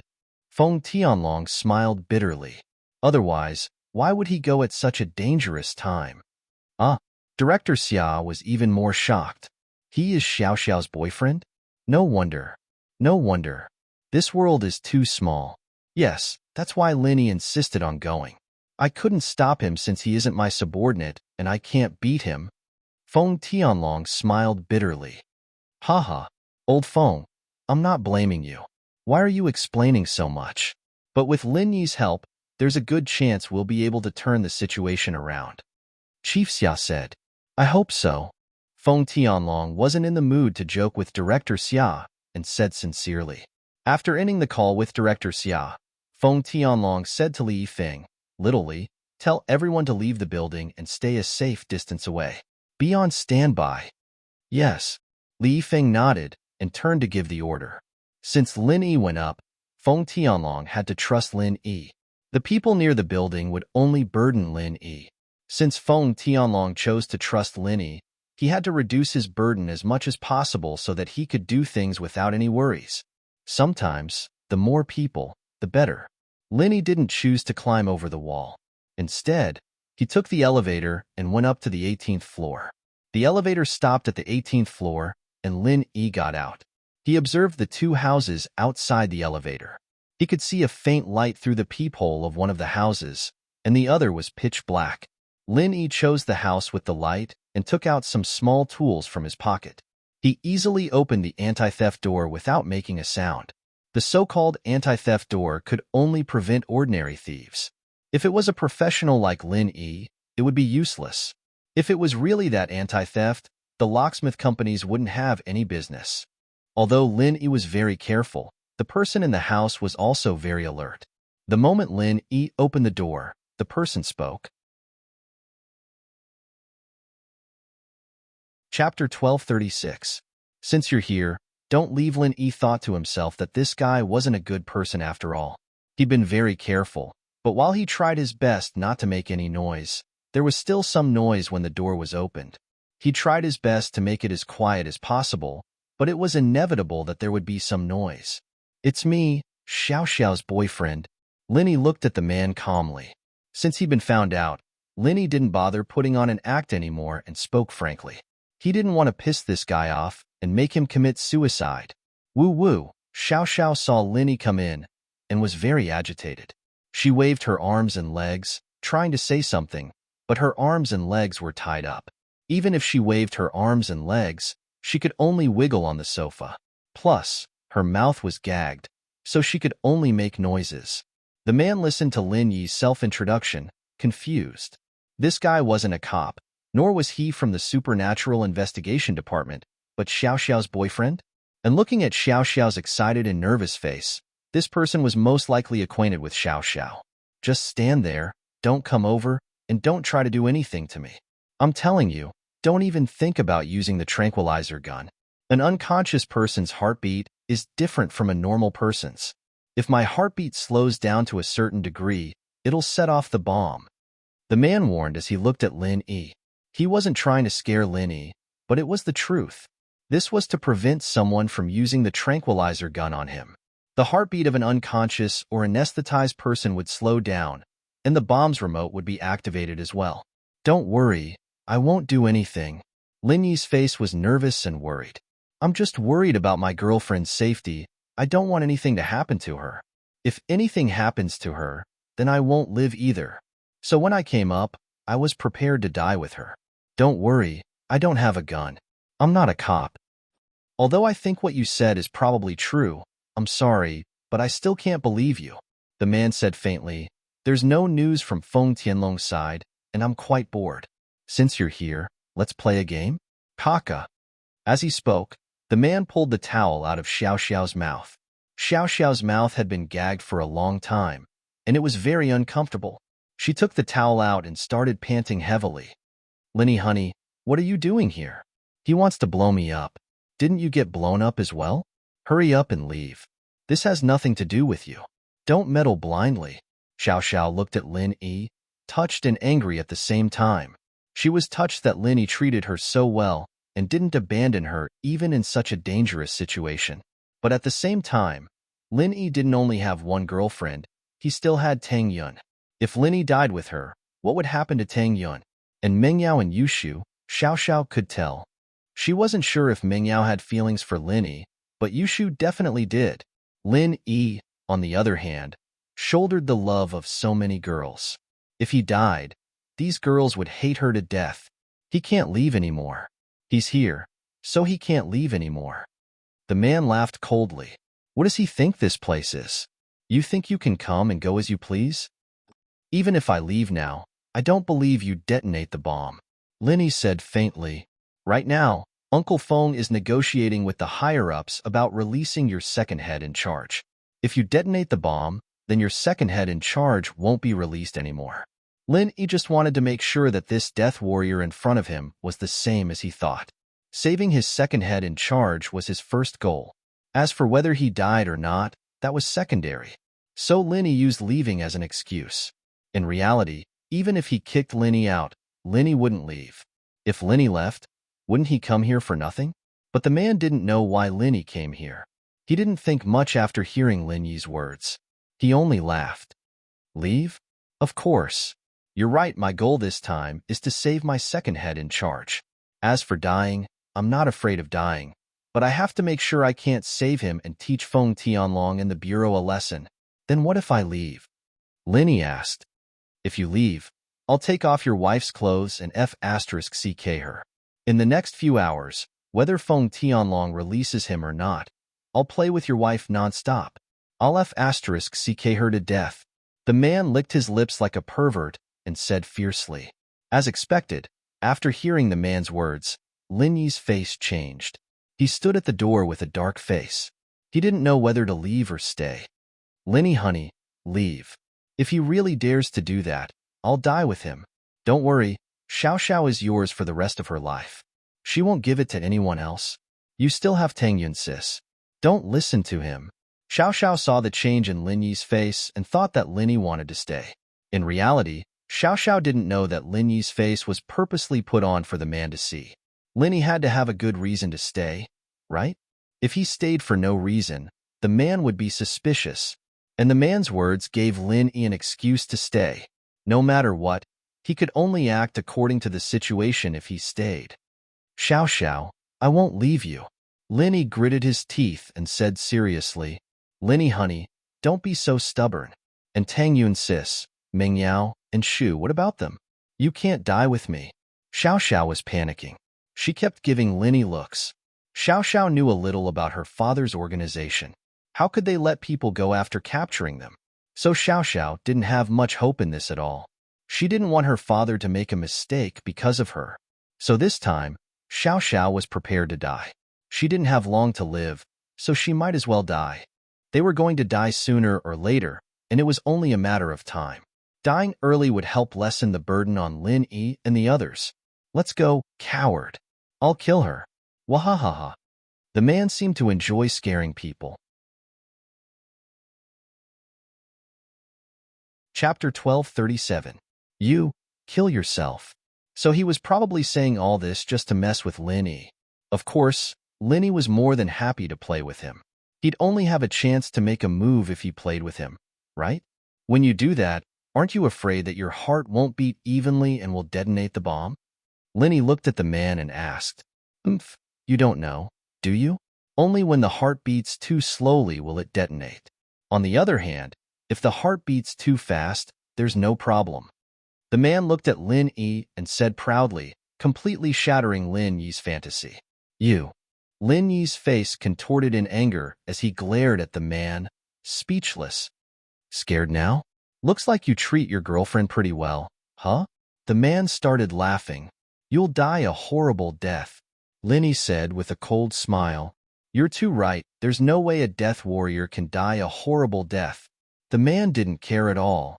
Kid, now you know how impulsive you were, right? How about it? Not only can't you save your girlfriend, but you can't even leave. You dash. Lin Yi looked at the man angrily, stuck between a rock and a hard place. Xiao Xiao, on the other hand, had calmed down, but she was a little confused. Lin Yi's behavior today was a little unusual, wasn't it? In the past, no matter how dangerous Lin Yi was, he'd always be calm and collected. He wouldn't show such intense emotions. For example, in the car race earlier, Lin Yi was still calm even in such a dangerous situation. But today, he got so worked up after being mocked a little.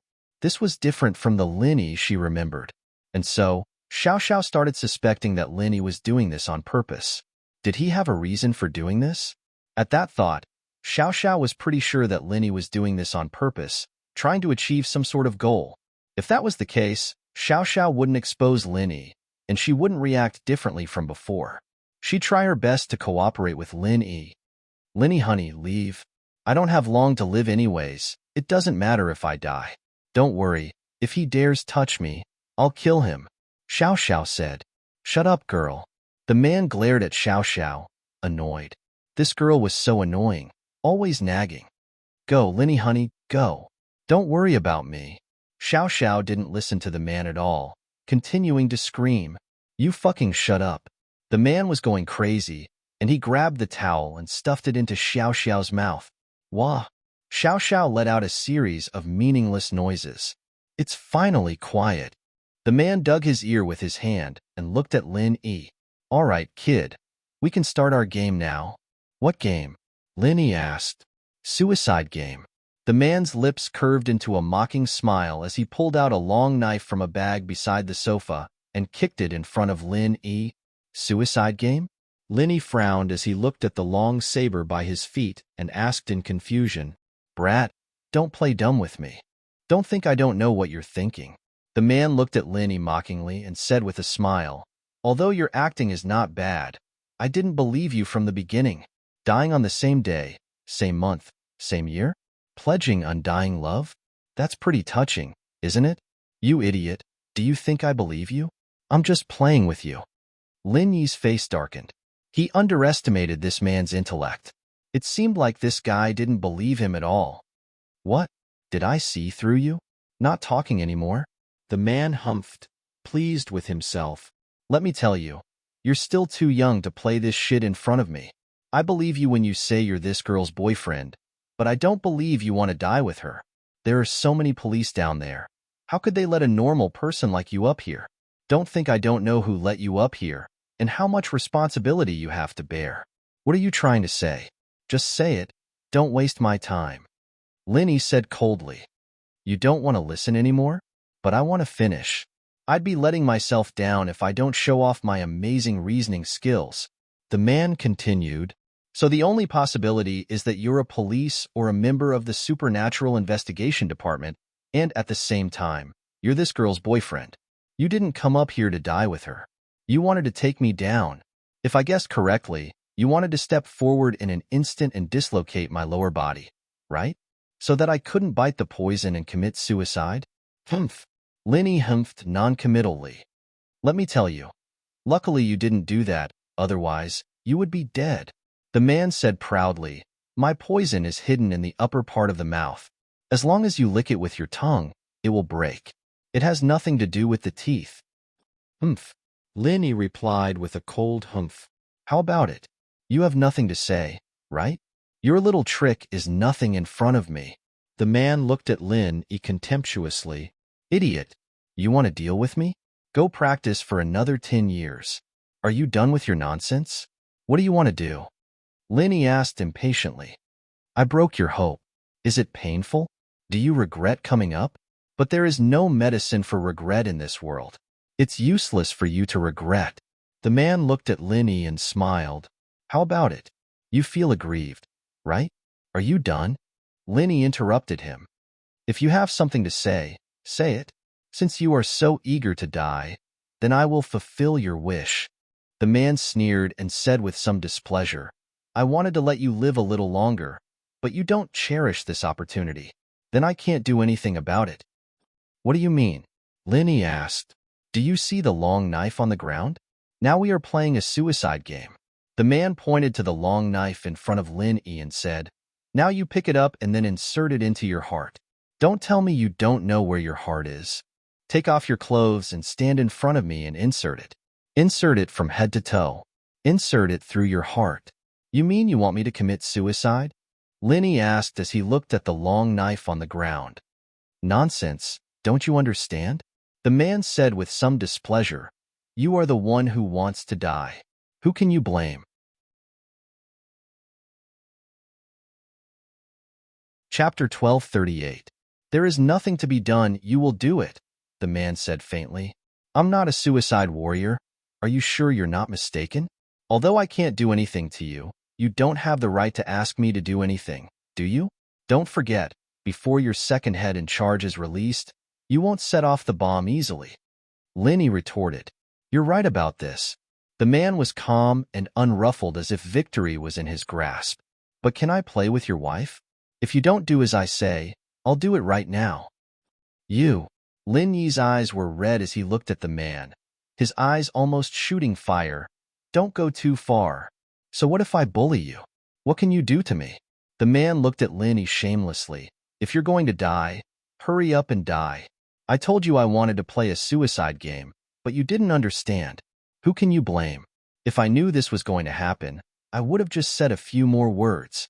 I'll count to 3, take off your shirt, stand in front of me, and stab the knife into your heart.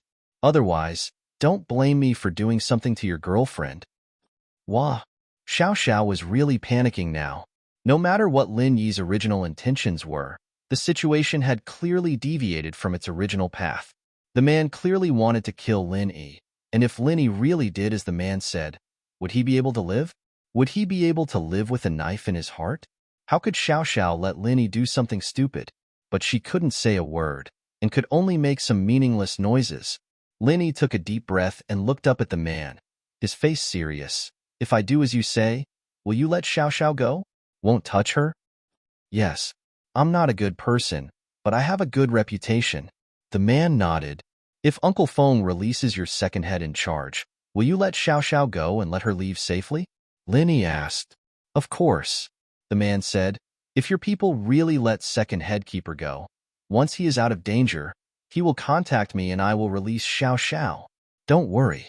Although we are a terrorist organization, we still have credibility. We mean what we say. All right. In that case, I can agree to your request. Lin Yi took a deep breath and looked at Xiao Xiao with a tragic look. A bitter smile appeared on his face. Xiao Xiao, take care. Wuru wuru. Xiao Xiao was panicking.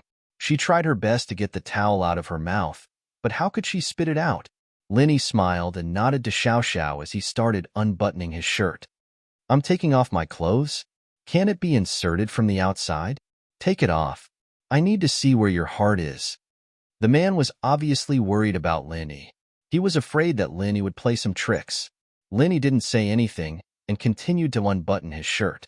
When the last button was undone, Lin Yi took off his shirt, revealing his strong and muscular arms. Kid, I didn't know you had muscles. Looks like I was right.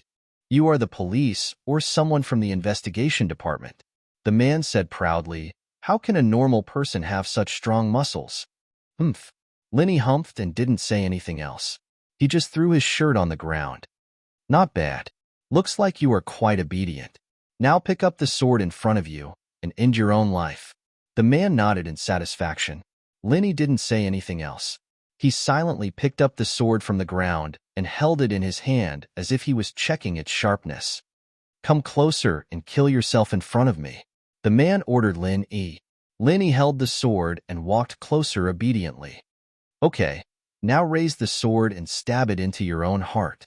The man ordered. Remember your promise. Lin Yi looked at the man and then at Xiao Xiao. Don't worry about that. Hurry up. Don't waste time. I might change my mind. The man's eyes were bloodthirsty. Don't wait until our second in command is out of danger. I choose to blow you up together. Lin Yi nodded and raised the sword. The tip of the sword was pointed at his own heart. Wait, let me see it clearly. The man signaled Lin Yi not to act rashly. He wanted to check if the position below Lin Yi's sword was his heart.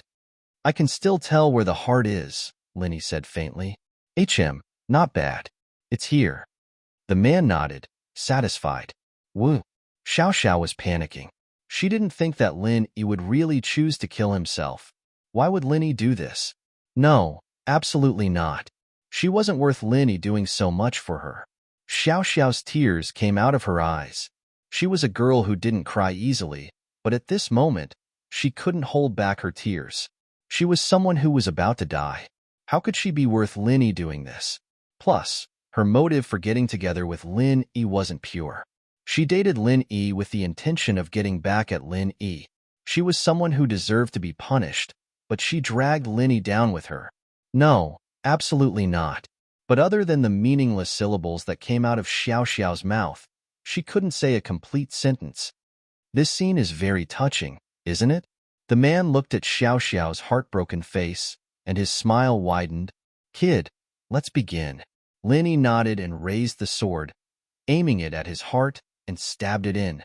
The sword didn't stop. After piercing through Lin Yi's chest, it came out of Lin Yi's back. Just like the man said, Lin Yi used the sword to pierce through his heart. No. Xiao Xiao screamed in her heart. Could it be that this was Lin Yi's plan as well? In her despair, Xiao Xiao had to comfort herself that perhaps this was Lin Yi's plan. He would choose to attack the moment the sword pierced through his body. But seeing the sword pierce through Lin Yi's body, Xiao Xiao lost all hope. Lin Yi really did it.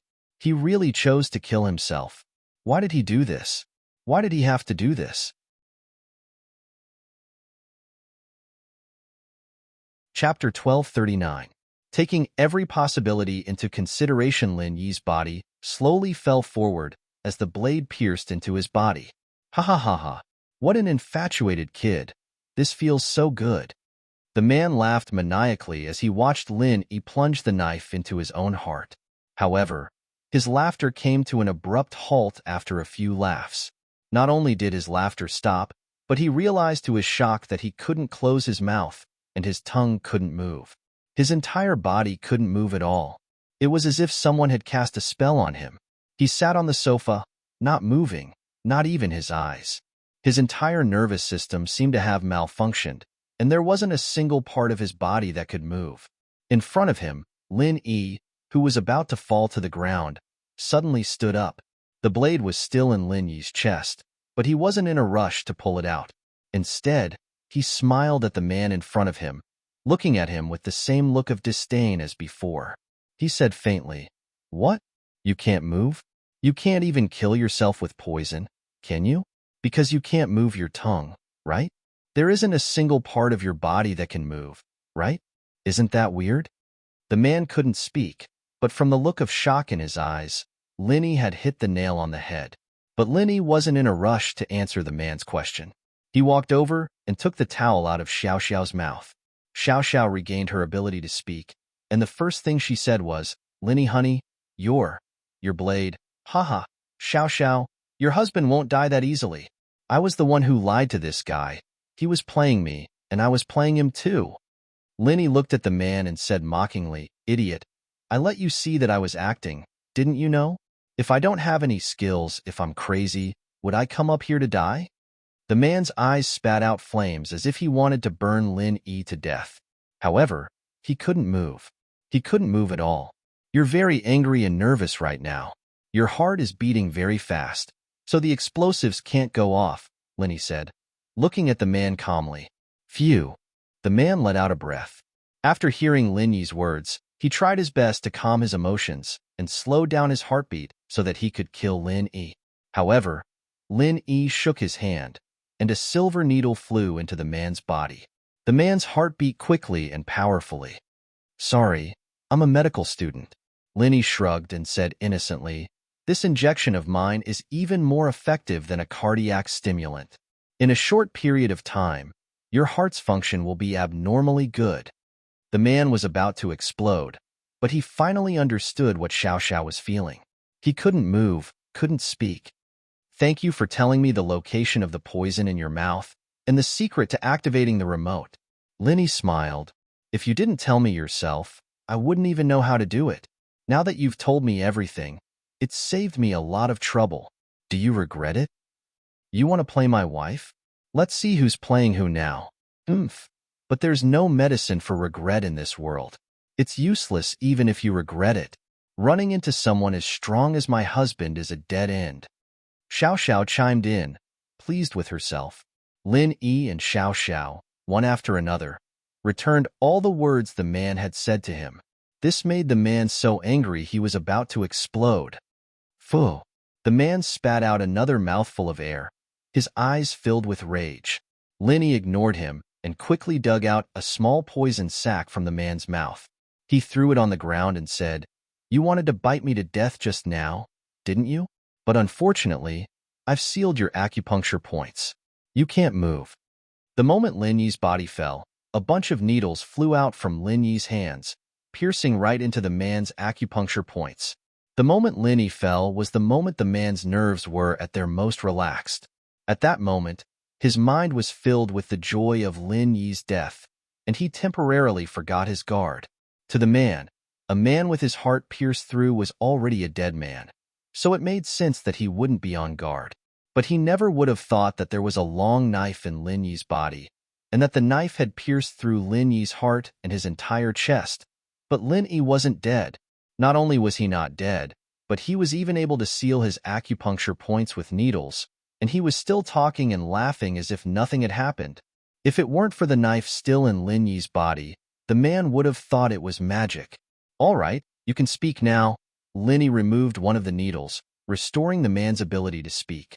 Impossible. This is impossible. Why aren't you dead? The man looked at Lin Yi in disbelief, asking the question he wanted to know the most. You're talking about this knife?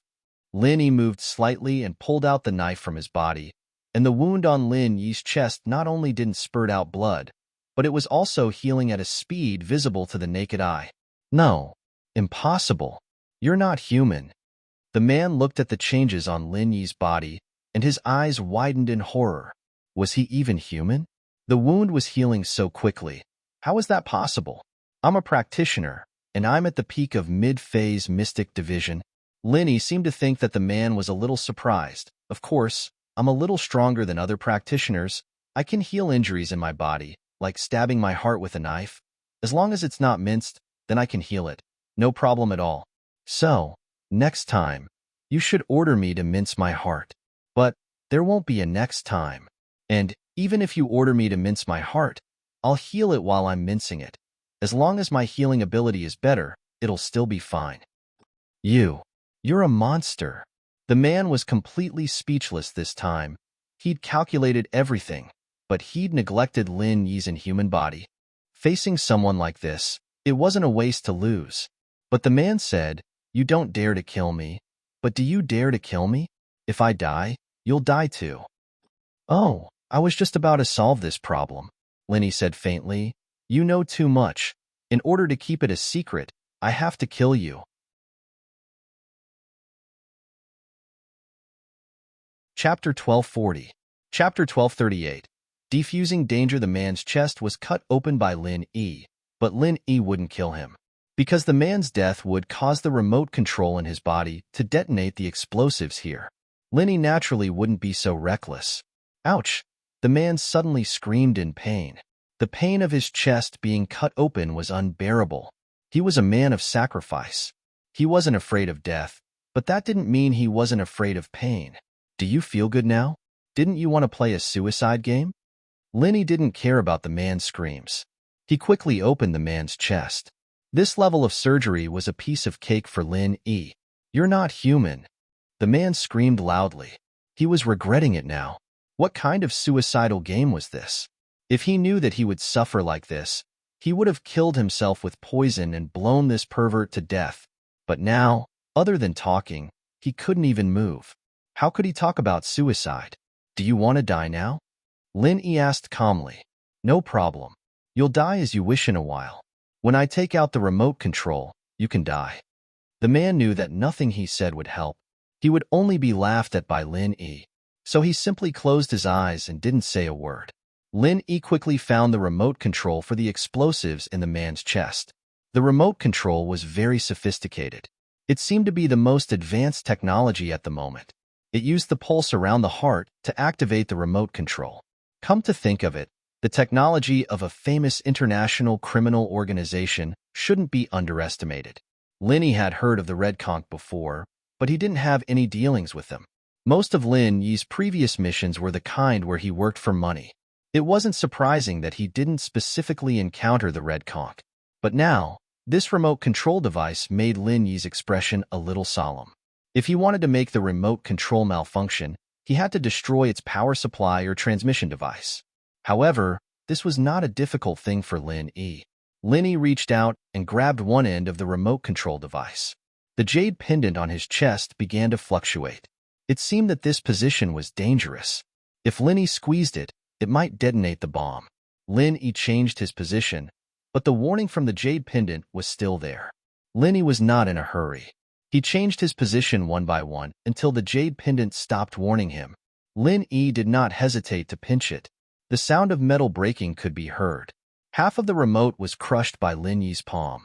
This was no problem for a Mystic class master. Taking out the crushed part, Lin Yi carefully checked the inside of it.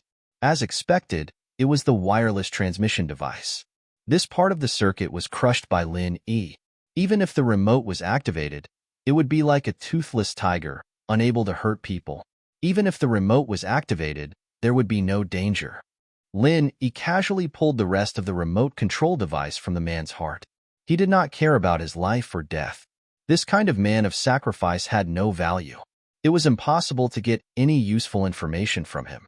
So whether he would die or not, Lin Yi was not worried. After the remote control device was pulled off, Lin Yi did not hear any explosion. The danger was completely resolved. Impossible. This is impossible. The man looked at Lin Yi in shock. He did not think that Lin Yi would be able to remove the remote so easily without detonating any explosives. Lin Yi couldn't be bothered to talk to him anymore. He threw the remote on the ground and crushed it with his foot.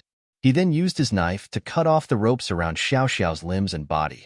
There wasn't a single trace of sloppiness, and the tip of the knife didn't even touch Xiao Xiao's clothes. Whoa, Lin Yi honey, you scared me to death. Xiao Xiao rushed over and hugged Lin Yi as soon as she regained her freedom. Haha, it's fine. I was just playing with this retard. Lin Yi patted Xiao Xiao's back and comforted her. I knew you weren't stupid enough to kill yourself. Xiao Xiao breathed in relief. But it was really dangerous. I don't have much longer to live. You didn't have to risk your life to save me. Even if you were dead, even if you were a corpse, I would save you. Plus, you're not dead yet? Don't say stupid things in the future. Your illness is fine. I'll think of a way to get a forensic doctor. Lin Yi said. Okay. Xiao Xiao nodded. After this incident, her confidence in Lin Yi grew. Perhaps Lin Yi really did have a way to cure her illness? Come on, let's go downstairs. Your dad's probably getting impatient, Lin Yi said as he carried Xiao Xiao off his body. Okay, what about this guy? Xiao Xiao pointed at the man on the sofa whose chest was cut open by Lin Yi. Oh, isn't he a man of sacrifice? He's going to die soon, Lin Yi said faintly. Lin Yi knew that this guy didn't have long to live when he removed the remote. The remote was near the heart, and once it was removed, it would definitely damage the heart. This guy would probably die from blood loss soon, but Lin Yi didn't need to heal him. Even if Lin Yi didn't need to spend energy, he wouldn't heal an enemy. This guy's life and death had nothing to do with Lin Yi, and Lin Yi wouldn't have a shred of sympathy. Oh, that's for nothing. Don't be a man of sacrifice in your next life. It's scary. Xiao Xiao waved her hand at the man. The man rolled his eyes and closed them.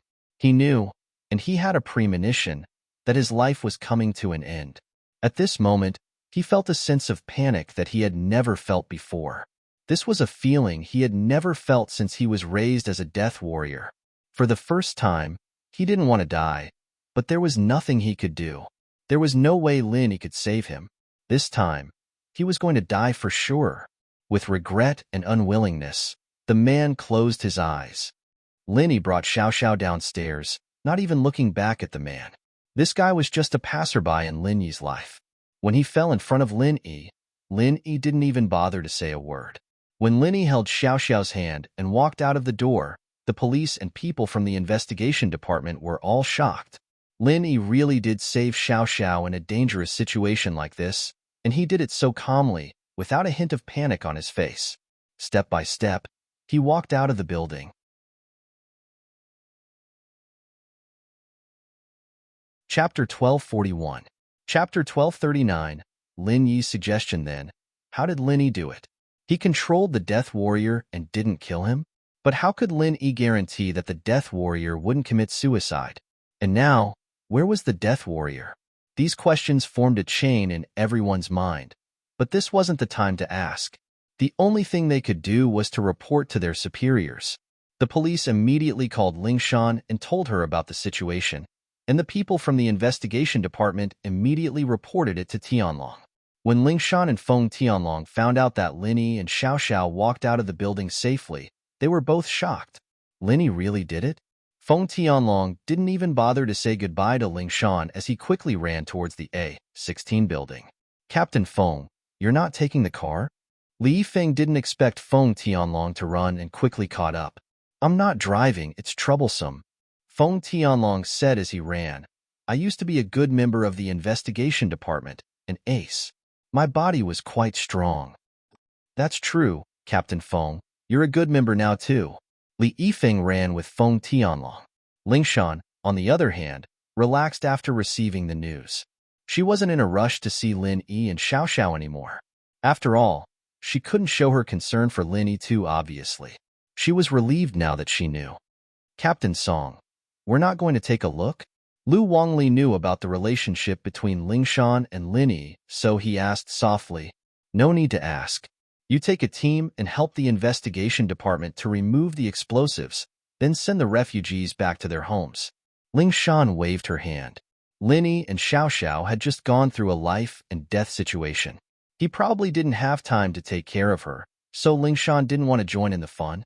Seeing Lin Yi and Xiao Xiao appear in front of everyone safely, Feng Tianlong was extremely excited. He quickly ran over, his voice changing. Xiao Xiao, it's great that you're fine. Uncle Feng, I didn't fail you. I brought my wife back safely. Lin Yi looked at the excited Feng Tianlong and joked calmly. Lin Yi rarely called Xiao Xiao wifey or something like that, but he did it a couple of times today. Xiao Xiao blushed a little, but her heart was filled with sweetness. It seemed like Lin Yi was accepting her more and more. Xiao Xiao felt very happy. Haha, you're right. Xiao Xiao is your girlfriend, and it's your duty to protect her. I won't say any unnecessary words of gratitude. Feng Tianlong paused for a moment, but after hearing Lin Yi's words, he laughed out loud and didn't say the words of gratitude that were on the tip of his tongue. You don't have to say it. Lin Yi smiled and said, however, I hope that Uncle Feng can resolve the matter regarding the red conch as soon as possible. I don't want today's incident to happen a second time. That second boss should be killed. If he's dead, then it'll put an end to their thoughts. Feng Tianlong paused and nodded. This was the Lin Yi he knew, decisive and decisive. In this period of time, Feng Tianlong had seen Lin Yi's peaceful side and forgot that Lin Yi used to be a cold-blooded secret agent. Where's the Death Warrior? How is he? Feng Tianlong asked. Dead, I guess. Lin Yi didn't know if the Death Warrior was dead or not, but it was obvious that he wouldn't live for long. Dead? Feng Tianlong paused. Then the remote control device in his body. I took it out and crushed it, so we can remove the explosives without worry, Lin Yi said. Uncle Feng, you won't blame me for making the decision on my own, right? Why would I? Feng Tianlong smiled bitterly. I'm grateful that you were able to solve this problem once and for all. Why would I blame you? If it were me, I wouldn't be able to do anything. If we could kill that Death Warrior, we would have done it already.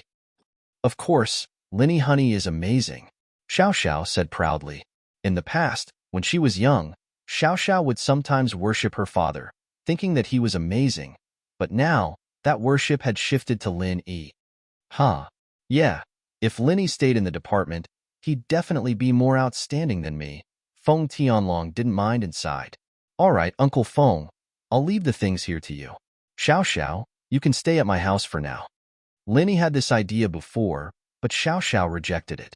But now, it seemed that this was the best solution. Staying with Lin Yi would guarantee Xiao Xiao's safety to the highest degree.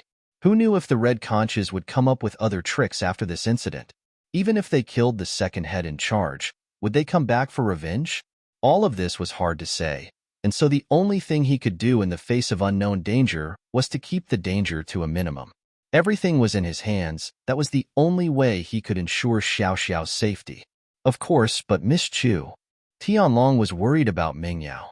Tang Yun and Xiao Xiao were close, but that didn't mean Xiao Xiao was close to Meng Yao and the others. It was normal for Tianlong to be worried. Don't worry, Uncle Feng, Yao Yao, Shu, and Xiao Xiao are getting along really well. We went to the beach together a few days ago, Lin Yi said with a smile. I see. Then I'm not worried. Tianlong nodded. Xiao Xiao was a little taken aback by Lin Yi's suggestion, but remembering that Lin Yi was doing it for her safety, she could only nod. She was close to Meng Yao and Yu Shu, yes, but she wasn't as close as she was with Tang Yun. Even among friends, Xiao Xiao didn't have much contact with them, so it was natural that she felt awkward staying with them. Lin Yi drove back to House Chu's villa with Xiao Xiao. On the way, Lin Yi called Tang Yun to let her know that he was safe. Yun Yun, it's me, Lin Yi. Tang Yun picked up very quickly. How could she be in the mood to sleep after hearing Meng Yao say that Xiao Xiao was kidnapped? It was really late, but she still waited by the phone for Lin Yi's news. She didn't dare call Lin Yi, afraid that she'd interrupt Lin Yi's rescue.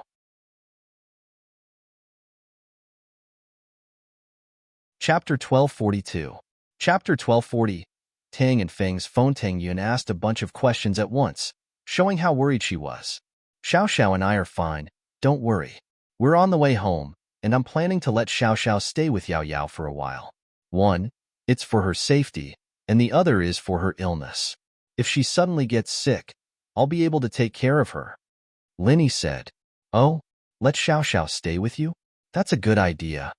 Tang Yun wasn't jealous, but rather happy. You're right, if Xiao Xiao gets sick again, you'll be able to help her quickly. Haha, I knew you'd think too much. Lin Yi breathed out in relief. Tang Yun's understanding was out of Lin Yi's expectations. Was this still the stubborn girl who argued with Ming Yao at Fatty Lai's place? What's there to think? Don't think of me as a petty person. Tang Yun didn't know whether to laugh or cry. You're driving, right? Give the phone to Xiao Xiao. I'll talk to her. Okay. Linny said as he passed the phone to Xiao Xiao. Linny was someone who had undergone strict training. Even masters of the same level couldn't compare to him. Lin Yi could multitask very well, like driving and talking on the phone. It was a dangerous move for other people, but it was nothing to Lin Yi. Xiao Xiao had been eavesdropping on their conversation the whole time, and the car was very quiet. She could hear everything Tang Yun was saying, and she couldn't help but feel grateful towards Tang Yun. Sometimes, Xiao Xiao would think that the heavens really cared for her, letting her find a boyfriend who loved and cared for her so much before she died, and even let her and his girlfriend become best friends. Tang Yun's concern came from the bottom of her heart, and it wasn't fake at all. Xiao Xiao could tell that apart. Thank you for caring about me, Yun sis. I'm sorry for making you worry, but I'm fine, Xiao Xiao said gratefully. There's no need to thank me between us sisters. Tang Yun smiled and said, as long as you're safe, I'm relieved. Yeah, I knew you're the best, Yun sis. The other wives would probably want the second wife to die too. Xiao Xiao giggled. You're spouting nonsense again. What death? With Linny around, you won't die. Tang Yun suddenly lowered her voice. Right, Xiao Xiao, I have a mission for you when you go to Yao Yao and Shu's place. Oh? What? Xiao Xiao didn't get to finish before Tang Yun cut her off. Don't make a sound. Don't let Linny hear. Tang Yun quickly reminded. Oh, Xiao Xiao replied, curious at the same time. Just what kind of mission was Tang Yun giving her? And carry Lin Yi? Could it be that she wanted to assassinate Ming Yao and Yushu? It couldn't be, right? Xiao Xiao was shocked by her own bold idea. She knew that Ming Yao and Yushu were interested in Lin Yi, and Tang Yun could tell as well. Could it be that Tang Yun sis was jealous and wanted to get rid of them? But that shouldn't be the case. Tang Yun sis wasn't that kind of person. Xiao Xiao, when you get to Yao Yao's place, help me keep an eye on Lin Yi, Yao Yao, and Shu. See if they're related or not. Tang Yun said, a little embarrassed, I'm not suspecting anything, I'm just curious. Shu told me that Lin Yi and Yao Yao are related, and I don't really believe it. I just want to confirm it. If you don't like it, then forget it. Tang Yun didn't feel too good after saying that. Why did it feel like she had a spy by Lin Yi's side? Falling in love with Lin Yi meant trusting him. How could she just suspect him? But Tang Yun was really curious. Lin Yi had been living in the Chu villa for so long. Was there really nothing going on between him, Ming Yao, and Yushu? Of course, Tang Yun just wanted to confirm it. If there was, then there was. If there wasn't, then there wasn't. Even if she found something, she wouldn't say anything to Lin Yi or Ming Yao or Yushu. Tang Yun had said that it was a fair competition, and since they were good friends, if Ming Yao and Yushu really did have something going on with Lin Yi, it would only mean that they were stronger than her. Tang Yun would also cheer for her and not lose to them. As for getting even with them, Tang Yun didn't even think about it. She just wanted to know more about her enemy. Yeah, sure, no problem. Xiao Xiao agreed after hearing Tang Yun's words. It wasn't a hard thing for her, and it wouldn't go against her principles. That was why Xiao Xiao agreed so readily. But even if Tang Yun had lowered her voice, Lin Yi's hearing wasn't bad. He had heard everything clearly from the side. Lin Yi found the conversation between the two girls a little funny, but he didn't think there was anything wrong with it. It was reasonable for Tang Yun to think like that, but she didn't dare to confront him face to face. She could only find it out herself. This made Lin Yi feel that Tang Yun had really changed. She was a little different from the stubborn Tang Yun he knew before. The Tang Yun who was grinding her teeth in front of him was gone. What replaced it was a gentle image. After that, Tang Yun and Xiao Xiao talked about something else before hanging up. Xiao Xiao, on the other hand, passed the phone back to Linny as if nothing had happened. She didn't mention anything about Tang Yun's orders. Linny took the phone and put it away, not saying anything. The car stopped in front of House Chu's villa, and the sound of the car attracted Meng Yao and Yushu's attention. Meng Yao breathed a sigh of relief when she saw Lin Yi's car outside. Lin Yi leaving with a serious face really scared the Miss and Shu. They didn't have time to ask, and they were worried until now. They only calmed down when they saw Lin Yi's car. Two people worrying about a boy at the same time? This was something that would never happen in the past. Who would Meng Yao and Yushu worry about before they met Lin Yi? The two were carefree, sleeping when it was time. But now, they were sitting in the living room at the same time, waiting quietly.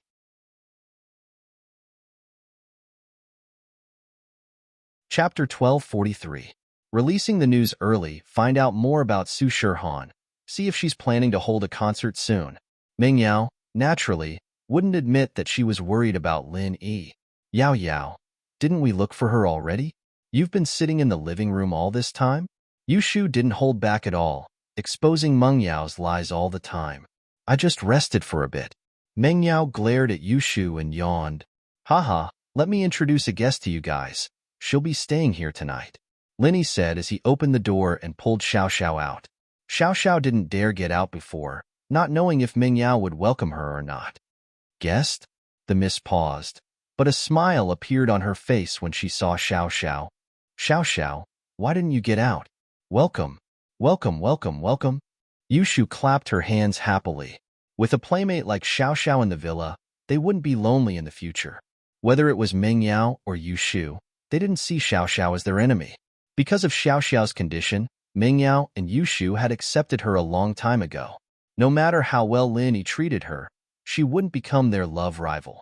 Tang Yun had accepted her, so why would Meng Yao and Yushu do anything to her? Plus, after some time together, Meng Yao realized that Xiao Xiao was an easy person to get along with. They had fun together, and so she accepted her from the bottom of her heart. Yushu, on the other hand, was the same. The troublemaking duo wasn't just for show. The two of them could sweep through the world and mess with anyone they saw. Xiao Xiao's father made an enemy, an international criminal gang. I was worried that they wouldn't give up and would come looking for trouble again, so I brought Xiao Xiao to the villa. Linny explained. Plus, you guys know about Xiao Xiao's illness, too. This way, I'll be able to take care of it when it acts up. That's good. The villa is big anyway. Just clean up a room, and it'll be more lively in the future. Meng Yao smiled and nodded at Xiao Xiao. Yushu ran over happily and pulled Xiao Xiao into the villa. Linny knew that Meng Yao and Shu were kind people, so there shouldn't be any problems with Xiao Xiao moving into the villa. He parked the car in the garage and returned to the villa, only to see Xiao Xiao, Meng Yao, and Yushu sitting in front of the sofa, looking up something on their tablet. Evidently, it was news about Su Shirhan. Go to bed early. We still have school tomorrow, Linny said as he glanced at the three of them. Linny, you sleep with Xiao Xiao? Or will Xiao Xiao sleep with us? Meng Yao glanced at Lin Yi. Linny felt a little awkward, living with Xiao Xiao under the eyes of the miss, and Shu was a little awkward no matter how he looked at it. Yao Yao sis, Shu, can I sleep with you guys? You won't mind, right? Xiao Xiao, naturally, was too embarrassed to sleep with Lin Yi. It was fine if it was just the two of them, but they were in someone else's house. How could she do that? Of course not. The bed upstairs is really big, 2 meters. Tang Yun can sleep there too. Meng Yao smiled. She didn't know why, but she felt relieved. Was it because Linny didn't sleep with Xiao Xiao? Meng Yao didn't know. It's getting late. You guys should shower and go to bed. Linny nodded and went back to his room without saying anything else. After showering, Xiao Xiao put on Yushu's pajamas and went to Meng Yao's room.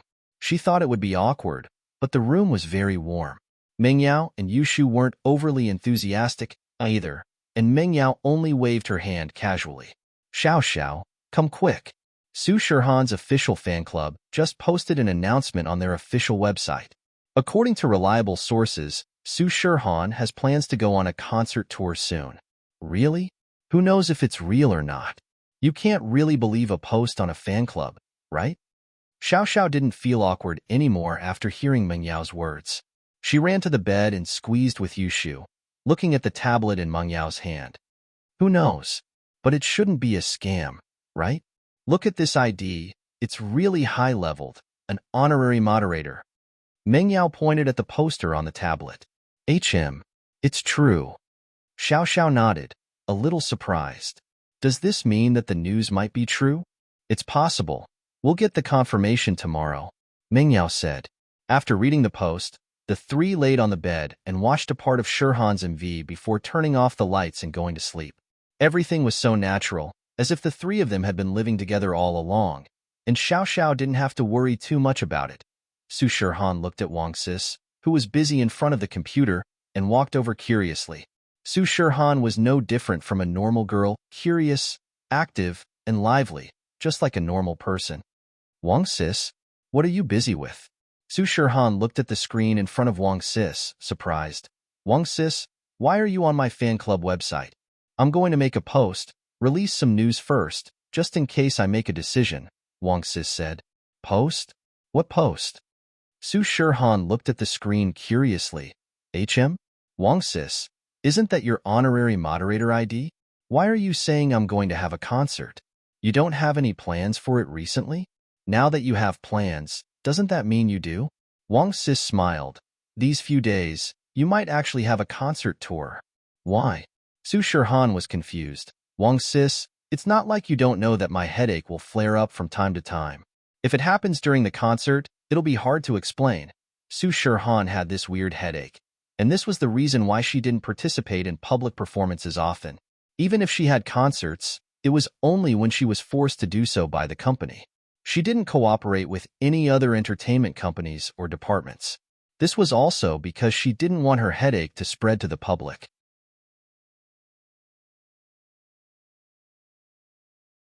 Chapter 1244. Chapter 1242. Prophecy Shu prophesied again. It's because of your weird headache that I'm planning to hold this concert. Wang Sis said, now we can basically confirm that Zhao Yaowang's medical skills are real. I've already asked my friends. A lot of famous people in Songshan City have gone to him for treatment. His medical skills are superb. Really? He has a way to cure my illness? Su Shirhan was pleasantly surprised after hearing the news. The possibility is very high. Wang Sis nodded. I've already talked to Zhao Yaowang's manager today. I also told him about your situation, and he agreed immediately, saying that he has the confidence to cure you. He's not a scammer, right? Su Shirhan was a bit worried. You still don't trust Wang Sis's foresight? Wang Sis smiled. Whether he has the ability or not, Wang Sis can tell with one look. Currently, this Zhao Yaowang's reputation is not bad. It's just that he's a bit too shady. The fees are sky high. Sky high then? The money I earn isn't useful anyways. I'm alone. There's nothing to worry about. Su Shirhan didn't really care about money. I think so too. So after careful consideration, I've decided to bring you to see a doctor. Wang Sis said, but you need to find a suitable reason to go to Songshan City for treatment, or else you won't be able to stay in Songshan City for long. If you don't want those entertainment reporters to dig something out, I think the only reason is to hold a concert there. After all, we don't have any business activities to do in Songshan City. If I knew earlier, I would have agreed to that Miracle Dr. Guan Medical Company's product launch. So that's it. I was wondering why they suddenly held a concert. Su Shirhan finally understood what Wang Sis's actions meant. The next morning, Su Shirhan's entertainment company announced that Su Shirhan was going to hold a national concert tour. The specific number of concerts, venue, and time were still to be decided, but the first stop was confirmed, Songshan City. Although Songshan was a second-tier city, it wasn't unheard of to hold a concert in a second-tier city. So Su Shirhan's fans were only shocked for a second before they started to envy the fans who lived around Songshan. Little Miss Chu, Little Miss Chun, and Little Miss Feng were eating the pork and century egg congee made by Lin Yi while watching the morning entertainment news. All of them widened their eyes at the same time. Holy sh*t, Prophet Shu is so powerful. Last night, I was still saying how great it would be if the concert could be held here. Today, it's confirmed. Yushu felt that she was really something. Last night when they were chatting under the blanket, they talked about this, and so Yushu made another prophecy. Oh? Mengyao, too, looked at Yushu suspiciously. The girl's jinx mouth was quite accurate, after all. She'd gotten it wrong so many times. Xiao Xiao's face was a little weird as well. She'd heard of Prophet Shu's story a long time ago, and now that she saw it, it was indeed quite amazing. Things were so mysterious, and looking at Yushu, it was like a blind cat finding a dead mouse. But who knew if it was true or not? Shu, then can you prophesy for me? Will I die? Xiao Xiao asked suddenly. Oh. Yushu paused. No way, you definitely won't die. We'll be the troublemaker duo from now on, and we'll sweep the world. What would I do if you died? Haha, I hope you're right. Xiao Xiao nodded. She was just asking casually. Even she didn't really believe that she'd be able to live. It had been generations in the family, and no one could escape this curse. All right, what's with the talk of dying so early in the morning? Are you done eating? I'm going to school, Linny said. Faubert's here already. These 2 days, Faubert had moved out after recovering. He was an old man living with a bunch of young people, after all, and he wasn't used to it. Plus, the company was busy, and Pengzhan often had social engagements at night. He couldn't go back to the villa in the middle of the night. And so, things went back to normal. Faubert would deliver food every night, and he'd drive to the villa to pick up Mingyao and Yushu in the morning. All right, I'll have another mouthful of porridge. Yushu picked up the bowl and drank it all in one gulp.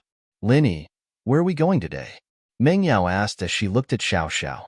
In the past, Linny drove to pick up Xiao Xiao and Tang Yun while Mingyao and Yushu sat in Faubert's car. But now that Xiao Xiao was living in the villa, it was pointless for Lin Yi to drive himself. He might as well let Linny and Xiao Xiao get in the car together, but he'd just pick up Tang Yun. Mingyao and Yushu weren't familiar with Tang Yun before, so Tang Yun wasn't used to sitting in their car a couple of times. But now, with Xiao Xiao as a link, their relationship was much better. They went out together, and they even slept together at night. Naturally, their relationship wasn't the same as before. Now that Tang Yun was in the car with them, there wasn't any awkwardness. Then we'll all sit in Faubert's car. We'll just pick up Tang Yun later, Linny nodded, seeing through the misintentions. Xiao Xiao looked at Faubert's Bentley, a little envious. This car is so high-end. I want to drive it myself. Xiao Xiao was a car lover, unlike the Miss and Shu, who didn't have any feelings for cars. Then why don't you be the driver? Linny smiled.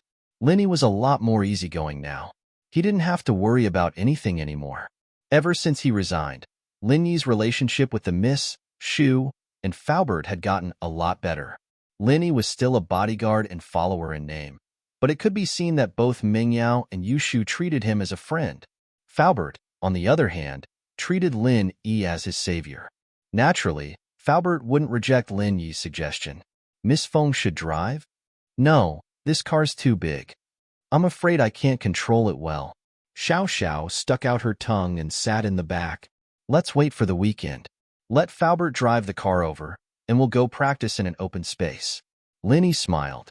With Lin Yi's current status, he could afford to pay for a Bentley even if it was smashed. Even if it was, Pengzhan wouldn't make Linny pay for it.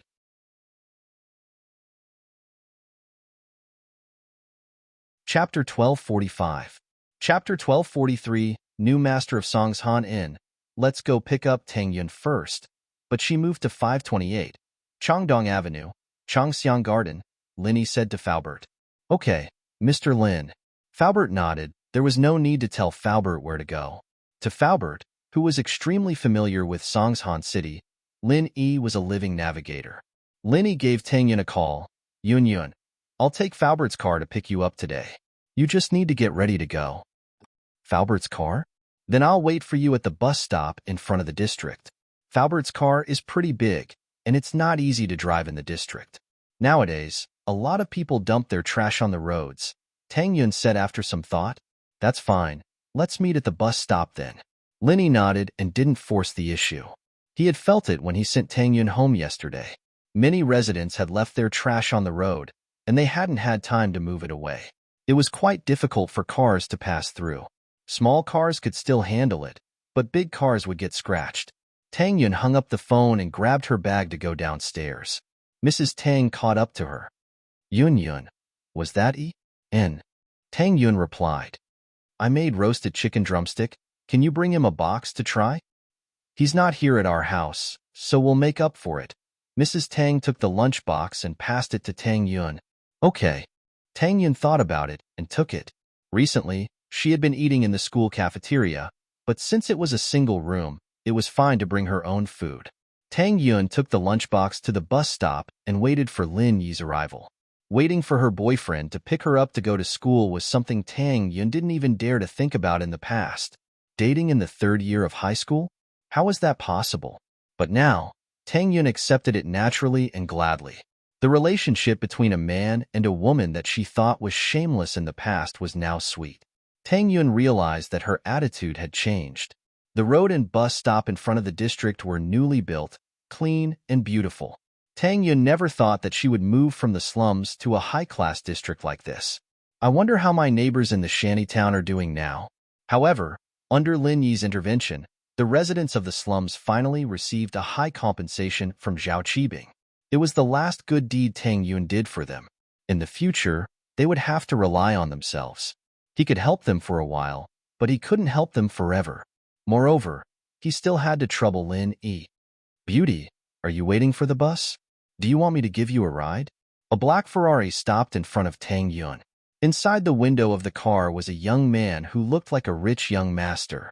He looked like he was sizing Tang Yun up. Zhao Fafa was also one of the owners of Changxiang Garden. His father was a contractor, and this Changxiang Garden was built by his father's company. Thus, Zhao Fafa's father, Zhao Guangxi, also had a house in Changxiang Garden. As Zhao Fafa's 20th birthday present, Zhao Guangxi gave him a villa in Changxiang Garden. Zhao Fafa had a car and a house. Although he was a student in a university, all he did was eat, drink, and play with his friends. They called themselves the new Songshan Four Young Masters. The old Songshan Four Young Masters had disappeared for many years, so Zhao Fafa and the others called themselves the new Songshan Four Young Masters. Of course, there was a reason why Zhao Fafa was so active recently and called himself the head of the new Songshan Four Young Masters. Because his father, Zhao Guangxi, found a book about House Zhao's family when he was cleaning up the old house. According to the book, he recognized a cousin brother, and an uncle. This cousin brother was very powerful, so Zhao Guangxi became famous immediately. He got to know a lot of famous people, and his company's business expanded a lot. So Zhao Fafa became arrogant as well. He felt that he had become a disciple of a famous house, one of the leaders of the younger generation in Songshan. Zhao Fafa, who was full of confidence, drove his car out of Changxiang Garden. He saw a beautiful girl waiting for the bus at the bus stop. She had a beautiful body and a beautiful face. Zhao Fafa's heart was moved. But Zhao Fafa was a man with good eyesight. He observed Tang Yun for a while before driving over to talk to her. From what he could see, Tang Yun was wearing a school uniform, so she should be from a poor family. She was holding a lunchbox in her hand. How many rich students would bring their own lunch? He looked at Tang Yun's position. It was the bus stop. She should be waiting for the bus here. If her family was rich, she would get a car to pick her up or drive her own car. If not, she would take a taxi to school. Waiting for the bus here was proof of Tang Yun's family's situation. So Zhao Fafa felt that it wouldn't be hard to get Tang Yun. This kind of girl who had never seen the world would be confused if he gave her some money. Tang Yun looked at Zhao Fafa in the Ferrari and didn't reply. It had been a long time since Tang Yun had encountered a situation like this, but she'd encountered it a lot back in the slums. That shamelessly Erlin used to pester her all the time. But Linny beat him up and he didn't dare do it again. Pretty girl, are you in a hurry to go to school? Let me send you. I don't have anything to do anyway. Don't worry, I live in this area too. I'm from the villa in A area. Look, I have a villa area pass here. With that, Zhao Fafa took out the car pass and showed it to Tang Yun. He was telling her that he wasn't a bad guy and that he was her neighbor. In this materialistic society, many girls were vain. Zhao Fafa had met too many of them. So from Zhao Fafa's point of view, if this girl had a little bit of vanity, she would take the bait after he showed off his luxury car and mansion. After all, even if nothing happened between them, she would be able to ride a Ferrari to school. It was enough for her to brag to her classmates. Zhao Fafa, on the other hand, enjoyed the fun of hitting on girls. He wouldn't show it off the first time, but from his point of view, if this happened once, there would be a second time, a third time. As the two of them interacted more and more, there would be no one who wouldn't take the bait.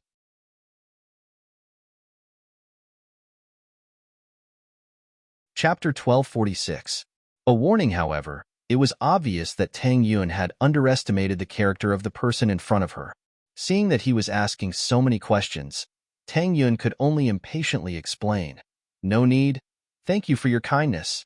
We live in the same area. We're neighbors. Get in the car. We'll be friends. Zhao Fafa paused, but he thought that Tang Yun was being reserved, so he didn't think much about it and continued. I said it's fine. Tang Yun turned her head and ignored Zhao Fafa. Zhao Fafa didn't think that Tang Yun really didn't want to talk to him. Anger flashed in his eyes. Who was he? He was the leader of the Songshan Four Young Masters, and he couldn't even deal with a girl? Beauty, don't be so rude, right? Zhao Fafa looked at Tang Yun, salivating. What a beauty! Big breasts, beautiful face, tall body. She had all the advantages in one body. A trace of anger flashed across Tang Yun's face. Why was this person so annoying? Seeing that Tang Yun didn't want to talk, Zhao Fafa's face darkened even more. But the more it was like this, the more challenging it was.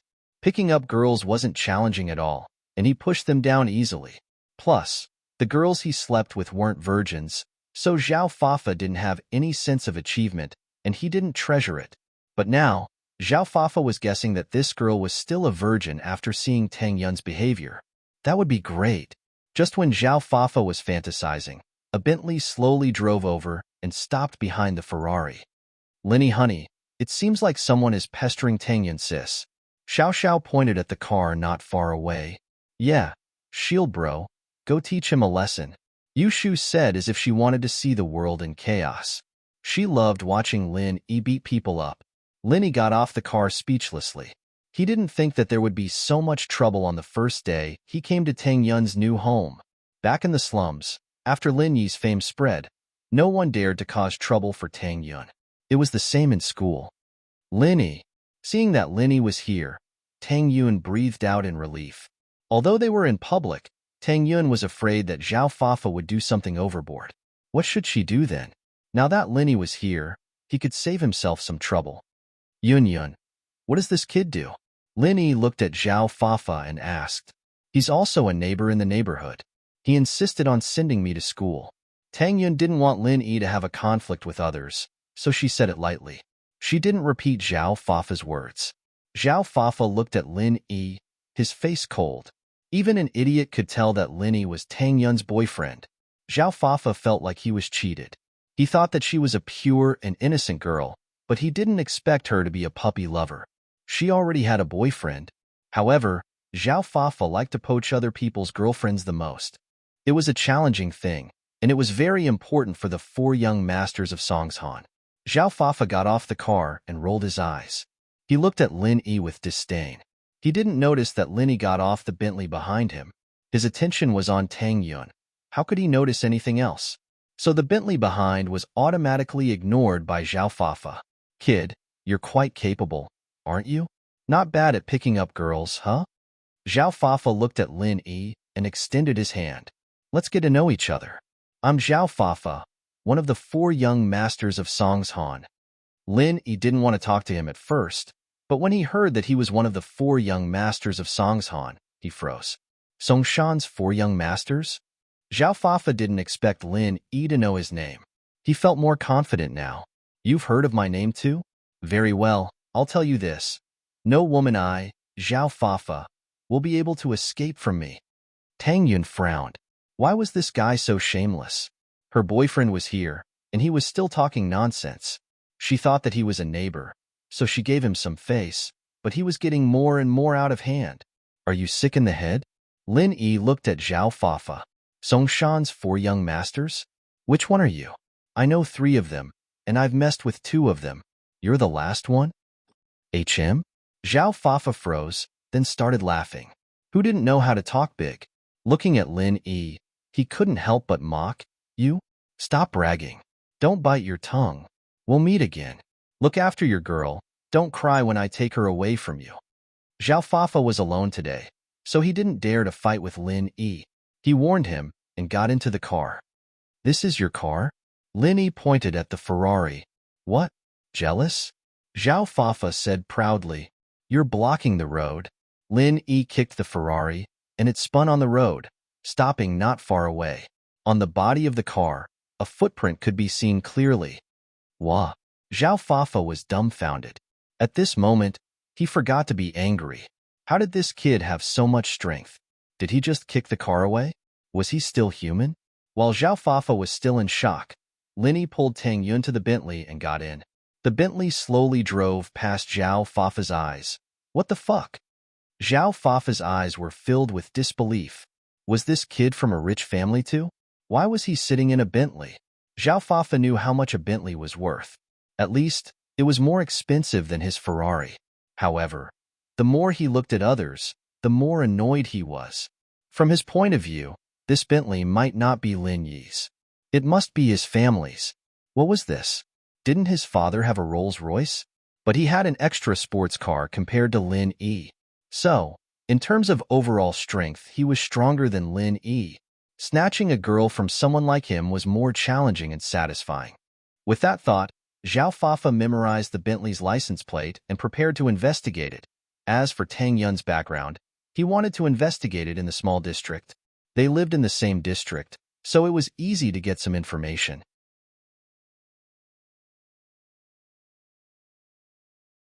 Chapter 1247. Headmaster Ding, why did you beat him up? He's just a small fry. Just give him a warning. Lin Yi didn't put Zhao Fafa in his eyes at all. He was just a kid from a rich family. After seeing the Bentley that he and Tang Yun sat in, he would probably give up on harassing Tang Yun. After all, provoking someone who was at the same level as him wasn't a smart choice. Unless this Zhao Fafa and his father had mental issues, they wouldn't fight each other to the death over such a small matter. Not long after they arrived at school, Jifeng came to the classroom of 12th grade class 5. He looked at the classroom and said, Mingyao, Yushu, Lin Yi, come with me for a while. The students in the classroom were starting to get curious. They'd seen how close Mingyao and Yushu had been recently.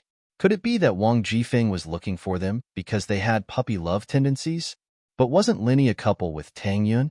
Could it be that he had some kind of relationship with Mingyao and Yushu?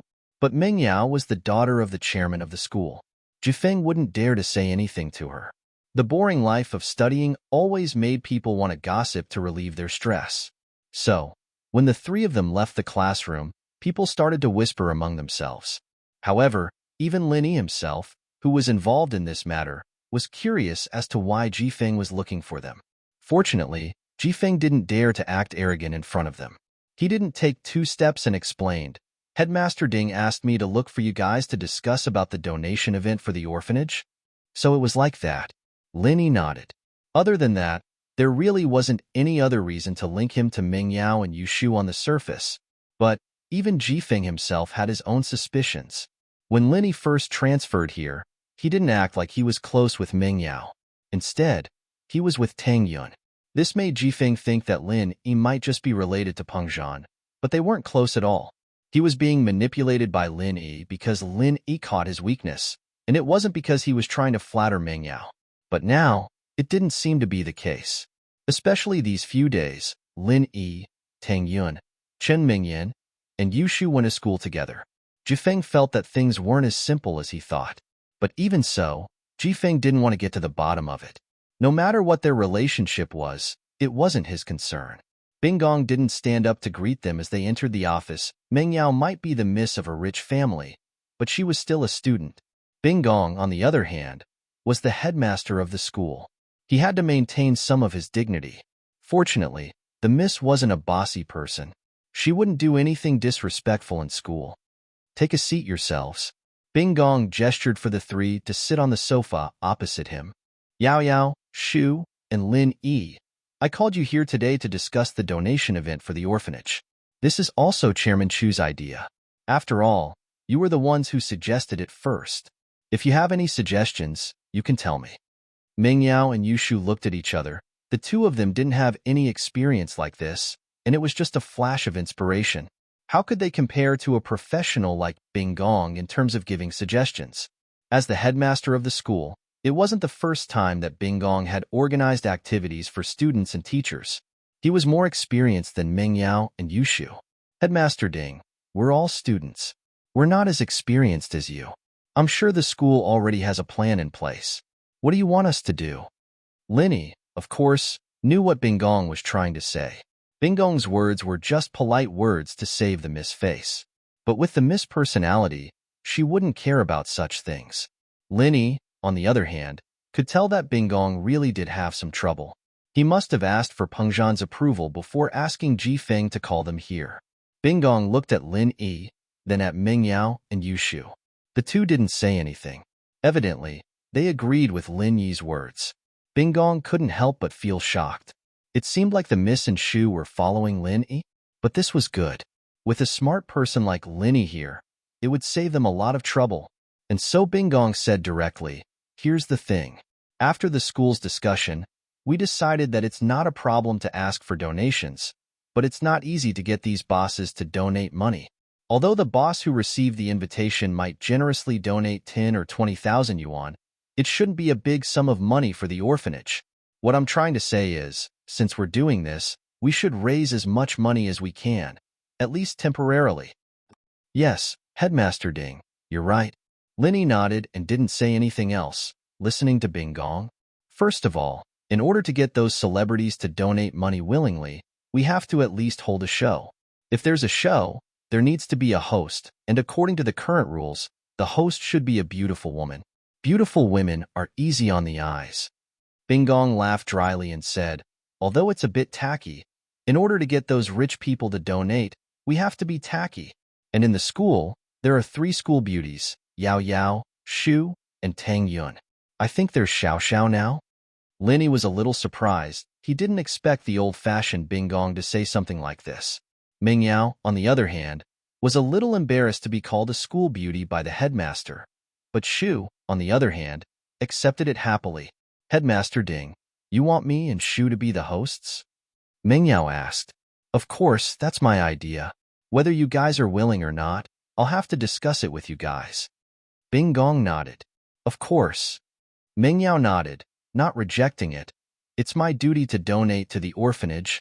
Hosting? I'm not really suited for it. Yushu didn't want to go. She had to stand on the stage for so long, and for someone with ADHD like her, it was hard. How about this, let Tang Yun and Yao Yao do it. They're about the same height.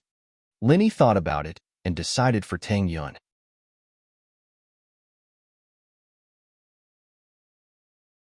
Chapter 1248. The celebrity seeks help after this matter was settled. Bing Gong changed the topic. One more thing, even if we ask the celebrities to donate, I don't think they'll be able to get much. So I've decided to turn the second half of the event into an auction. We'll auction some items, and the proceeds will all be donated to the orphanage. It'll be similar to those charity auctions. As for the items being auctioned, other than Chairman Chu providing a portion of it, if you have any more expensive items that you don't need, you can bring them out for the auction as well. It'll add some popularity to the auction. From Bing Gong's point of view, a miss like Ming Yao must have gotten a lot of expensive gifts since she was young. If there were any that she didn't need, she could bring them out and sell them for a good price. Especially the Miss personal belongings, it was a little ambiguous. Bing Gong looked like an upright and old-fashioned person, but that wasn't the case. It was just that as the headmaster, he had to be like that sometimes. Of course, Lin Yi, the Miss, and Shu didn't know about Bing Gong's dirty thoughts. If they knew, the Miss wouldn't have brought her things out for the auction. After everything was settled, Lin Yi, Ming Yao, and Yu Shu returned to class. The news that the school was going to hold a fundraising event was also announced. The preliminary round of the singing competition was also put on the agenda. At the same time, the celebrity Su Shirhan avoided the entertainment reporters and came to Songshan with Wang Sis. On the entertainment company's side, Su Shirhan's concert team was on the way to Songshan, but Su Shirhan and Wang Sis were nowhere to be seen. The two teams, one in the open and one in the dark, successfully attracted the attention of the entertainment media. Although the reporters didn't see Su Shirhan, they still believed that she was in the team. After all, this was Su Shirhan's concert planning team. Without Su Shirhan, how could they hold a concert? So everyone thought that Su Shirhan didn't want to be interviewed, so she hid in the team and didn't want to appear. An MPV quietly stopped at the entrance of the floating cloud bar. A man in a hat and glasses, armed to the teeth, and a woman in her 30s alighted from the car and entered the bar. It wasn't the bar's business hours right now. It was only 10 o'clock in the morning. There wouldn't be any customers in the bar at this time, so the two's visit surprised the bar's staff. "Ladies, may I ask why you're here?" The waiter greeted them in surprise and asked, "Is this Zhao Yaowang's clinic?" "We're here for a consultation," Sister Wang said calmly. She had already inquired about Zhao Yaowang's whereabouts and knew that this was the bar. "Please wait a moment." The waiter did not dare to neglect. Hearing that they were here for consultation, he immediately turned around and went back to report. During this period of time, there was an endless stream of people coming to the bar to see Yaowang. This had become one of Yaowang's biggest sources of income, so the waiters knew about it. Not long after, Su Jiaonong walked out from the back of the bar. Seeing Su Shirhan's outfit, he was obviously taken aback. Could it be that she had some sort of leprosy disease and couldn't meet people anymore? "Don't infect me." But for the sake of making money, Su Jiaonong naturally wouldn't show any disgusted expression. He smiled and said, "Excuse me, what illness are you here for? Were you happy before?" "Yes, my surname is Wang. You must be CEO Su Jiaonong, right? We just talked on the phone yesterday." Sister Wang smiled and said to Su Jiaonong, "Ah, it's Su Shirhan." Su Jiaonong paused and immediately remembered the phone call yesterday. He also understood why the person in front of him was so well dressed. It was a superstar, and they were afraid of being seen. No wonder they dressed like this. Sister Wang nodded with a smile and made a shushing gesture. "CEO Su, can you bring us to see Yaowang now?" "Please." Su Jiaonong quickly made a gesture with a smile on his face. This was the superstar Su Shirhan, the little rich lady in the entertainment industry, the real sugar daddy. This time, Master Bing was going to earn a fortune again. With that thought, Su Jiaonong became even more enthusiastic. "Yaowang is free right now. Please come in." Su Jiaonong brought Su Shirhan and Sister Wang to the back room of the floating cloud bar and saw an old man with needles all over his body and a young man in a wheelchair. Both of them froze. "This?" Sister Wang looked at Su Jiaonong in puzzlement. Were these two patients? Where was Zhao Yaowang? "This is Zhao Qibing, Master Bing, our boss, and also Yaowang's young master." Su Jiaonong introduced to Sister Wang and Shirhan. Master Bing's leg was broken because of an accident, but with Yaowang's treatment, it should be healed soon. "Hello, Master Bing." Sister Wang nodded politely to Zhao Qibing. "Hello, Manager Wang, right? I've heard about you from Jiaonong. Welcome." Zhao Qibing smiled and pointed at Yaowang. "This is Zhao Yaowang." "Ah." Sister Wang froze and looked at the old man with needles all over his body in disbelief. What's that on his body?" Shirhan asked in surprise. "Huh. This is a lightning rod, used to avoid lightning when we go out. We don't want to be struck by lightning, so we stick them on our bodies." Zhao Qibing made up an excuse. He couldn't say that it was Linny who did it, and that he couldn't remove it. Wouldn't his reputation be ruined if he did? Lightning rod? Su Shirhan froze and felt strange. Who would stick a lightning rod in their body? Was there something wrong with him? This Zhao Yaowang, was he reliable or not? Why did it feel so strange? Ahem. Yaowang quickly waved his hand and explained. Master Bing was joking. "In fact, this is a divine art that I practice. Look, these are all silver needles. I'm an expert in medicine and acupuncture, so I use acupuncture to increase my strength." "Oh, I see." Sister Wang understood, and her eyes flashed with admiration.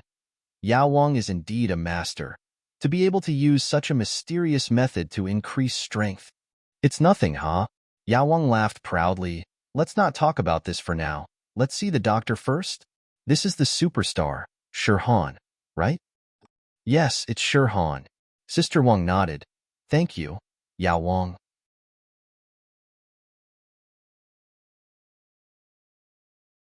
Chapter 1249. The disease is cured. Before Su Shirhan came, Yaowang already knew what Qibing was thinking about. Qibing was a very perverted person, and he wanted to take advantage of the fact that the superstar was here to get close to her. This Su Shihan, on the other hand, covered herself up so tightly that it wasn't pleasing to the eye at all. Seeing Master Bing's expression, Yao Wang naturally suggested it for him. As expected, after hearing Yao Wang's suggestion, Qibing's expression relaxed. Qibing was also a fan of Su Shihan, and now that there was a chance to get close to her, how could he let it go? Usually, when Yao Wang was treating patients, he wouldn't be there. This time, he was here for Su Shihan. Do I really have to open it? Su Shihan was hesitant. Qibing's invasive gaze made her a little wary. Su Shihan had a strong sense of self-protection. She could sense anyone who had bad intentions towards her. Otherwise, she would have been tainted by the entertainment industry a long time ago. Of course. Yao Wang nodded. Traditional Chinese medicine focuses on look, listen, question, and feel the pulse. You're covered up so the first look won't work. How are we going to proceed to the next step? So that's how it is. Wang Sis nodded. Han, quickly take off your sunglasses and hat. There are no outsiders here, so there won't be any reporters watching. Su Shihan had no choice. She could only take off her hat and sunglasses. The beauty that blossomed in that instant was out of this world, and Zhao Qibing's eyes widened. What he didn't expect was that Su Shihan was even more beautiful and pure than on TV. She was 10,000 times more beautiful than pictures and movies. Qibing couldn't help but be tempted. If he could spend the night with Su Shihan, it would be such a great thing. Qibing wanted to find a suitable opportunity to bring it up. Yao Wang, how is it? Su Shihan could only pretend that she didn't see Qibing's naked gaze. She needed his help, and she couldn't just leave. If Yao Wang really had a way to cure her, then she could only endure it. You often get headaches for no reason, right? Although Yao Wang's medical skills were superb, he couldn't tell what was wrong with Su Shihan. However, he wouldn't let Su Shihan go so easily. Putting aside the fact that he wanted to earn money from Su Shihan, Zhao Qibing was definitely interested in her. If he said that he couldn't cure her, then Zhao Qibing wouldn't have any chance at all. Yes. Su Shihan nodded. I don't know when it happened, but I started having headaches all of a sudden. There's no pattern at all, and it can be treated. Yao Wang carefully checked again and nodded. Is there really a way? Su Shihan was shocked. After so many years, she had seen many famous doctors, but in the end, there was no good solution. She didn't expect Yao Wang to have a solution. Of course, I'm not called the king pharmacist for nothing. The king of medicine said proudly, it can be said that there are no illnesses in this world that can baffle me. None of them are difficult for me. That's great. I wonder how the medicine king will treat him. As for the treatment fee, Wang Sis was overjoyed and quickly asked. At this moment, Su Shihan suddenly covered her temples with both of her hands as she bent down in pain. Cold sweat immediately appeared on her forehead. She didn't think that her headache would act up at this time. However, this was a good thing. It allowed Yao Wang to see the symptoms of her illness more directly, so she gritted her teeth and raised her head. It's acting up. It's starting to hurt again. It's okay. Wait for a moment. I'll get the medicine. I'll guarantee that you'll be cured. Yao Wang turned and walked into the inner room. Not long after, he took out a bottle of unknown medicine. He took one out and gave it to Su Shihan. Take it now. I guarantee that you'll see the effects immediately. Su Shihan didn't hesitate and quickly swallowed the pill Yao Wang gave her. But a miracle really happened. Not long after, Su Shihan's headache weakened, and very quickly, it didn't hurt at all. It doesn't hurt anymore? It really doesn't hurt anymore? Su Shihan widened her eyes in surprise. Wasn't the medicine working too fast? It was practically instantaneous. All the medicine she used to relieve headaches didn't have this effect? Of course, if this medicine doesn't work, then I wouldn't be called Yao Wang. Yao Wang waved his hand calmly and said with a mysterious look. In reality, what he gave Su Shihan was just a strong analgesic medicine. He didn't know why Su Shihan was having a headache, but he didn't care. Yao Wang always followed the principle of treating the symptoms and not the root cause. As long as it's cured now, it's fine. Who cares what happens in the future? The money in front of him has to be earned first. If there were any problems in the future, it had nothing to do with him. This powerful analgesic drug was similar to a drug. It was given to seriously injured martial artists to take when they couldn't hold on any longer. It could also play a role in prolonging their lives. However, this kind of thing had too many side effects and too much dependence, so it was useless to take more of it. It was just that Yao didn't care what would happen after Su Shihan took it. He only wanted the benefits in front of him. This medicine won't have any side effects, right? Su Shihan wasn't stupid. This kind of instant effect was a bit too magical, so it was normal for her to be worried. Of course not. This old man is using pure herbal medicine. It doesn't contain any chemicals. You know herbs, there are no side effects at all. Many herbs are used as seasonings. Yao naturally wouldn't tell the truth about the side effects of the medicine. That's good. Su Shihan nodded, but she was still worried. Then this medicine, will it cure the symptoms or the root cause? It can relieve the headache, but can it cure it? If this medicine is taken over a long period of time, it will naturally be able to cure the illness. However, if you want to recover faster, you will need to use other Chinese herbal medicines to help. Yao said, after Miss Su confirms the treatment, I will give you the prescription. Of course it's treatment. Yao has such superb medical skills. Of course we have to stay here for treatment. Wang Sis quickly said, but I don't know about the treatment fee. You're tuning in to the Warrior Lore YouTube channel. Don't forget to subscribe and join us on this journey to catch the most captivating stories.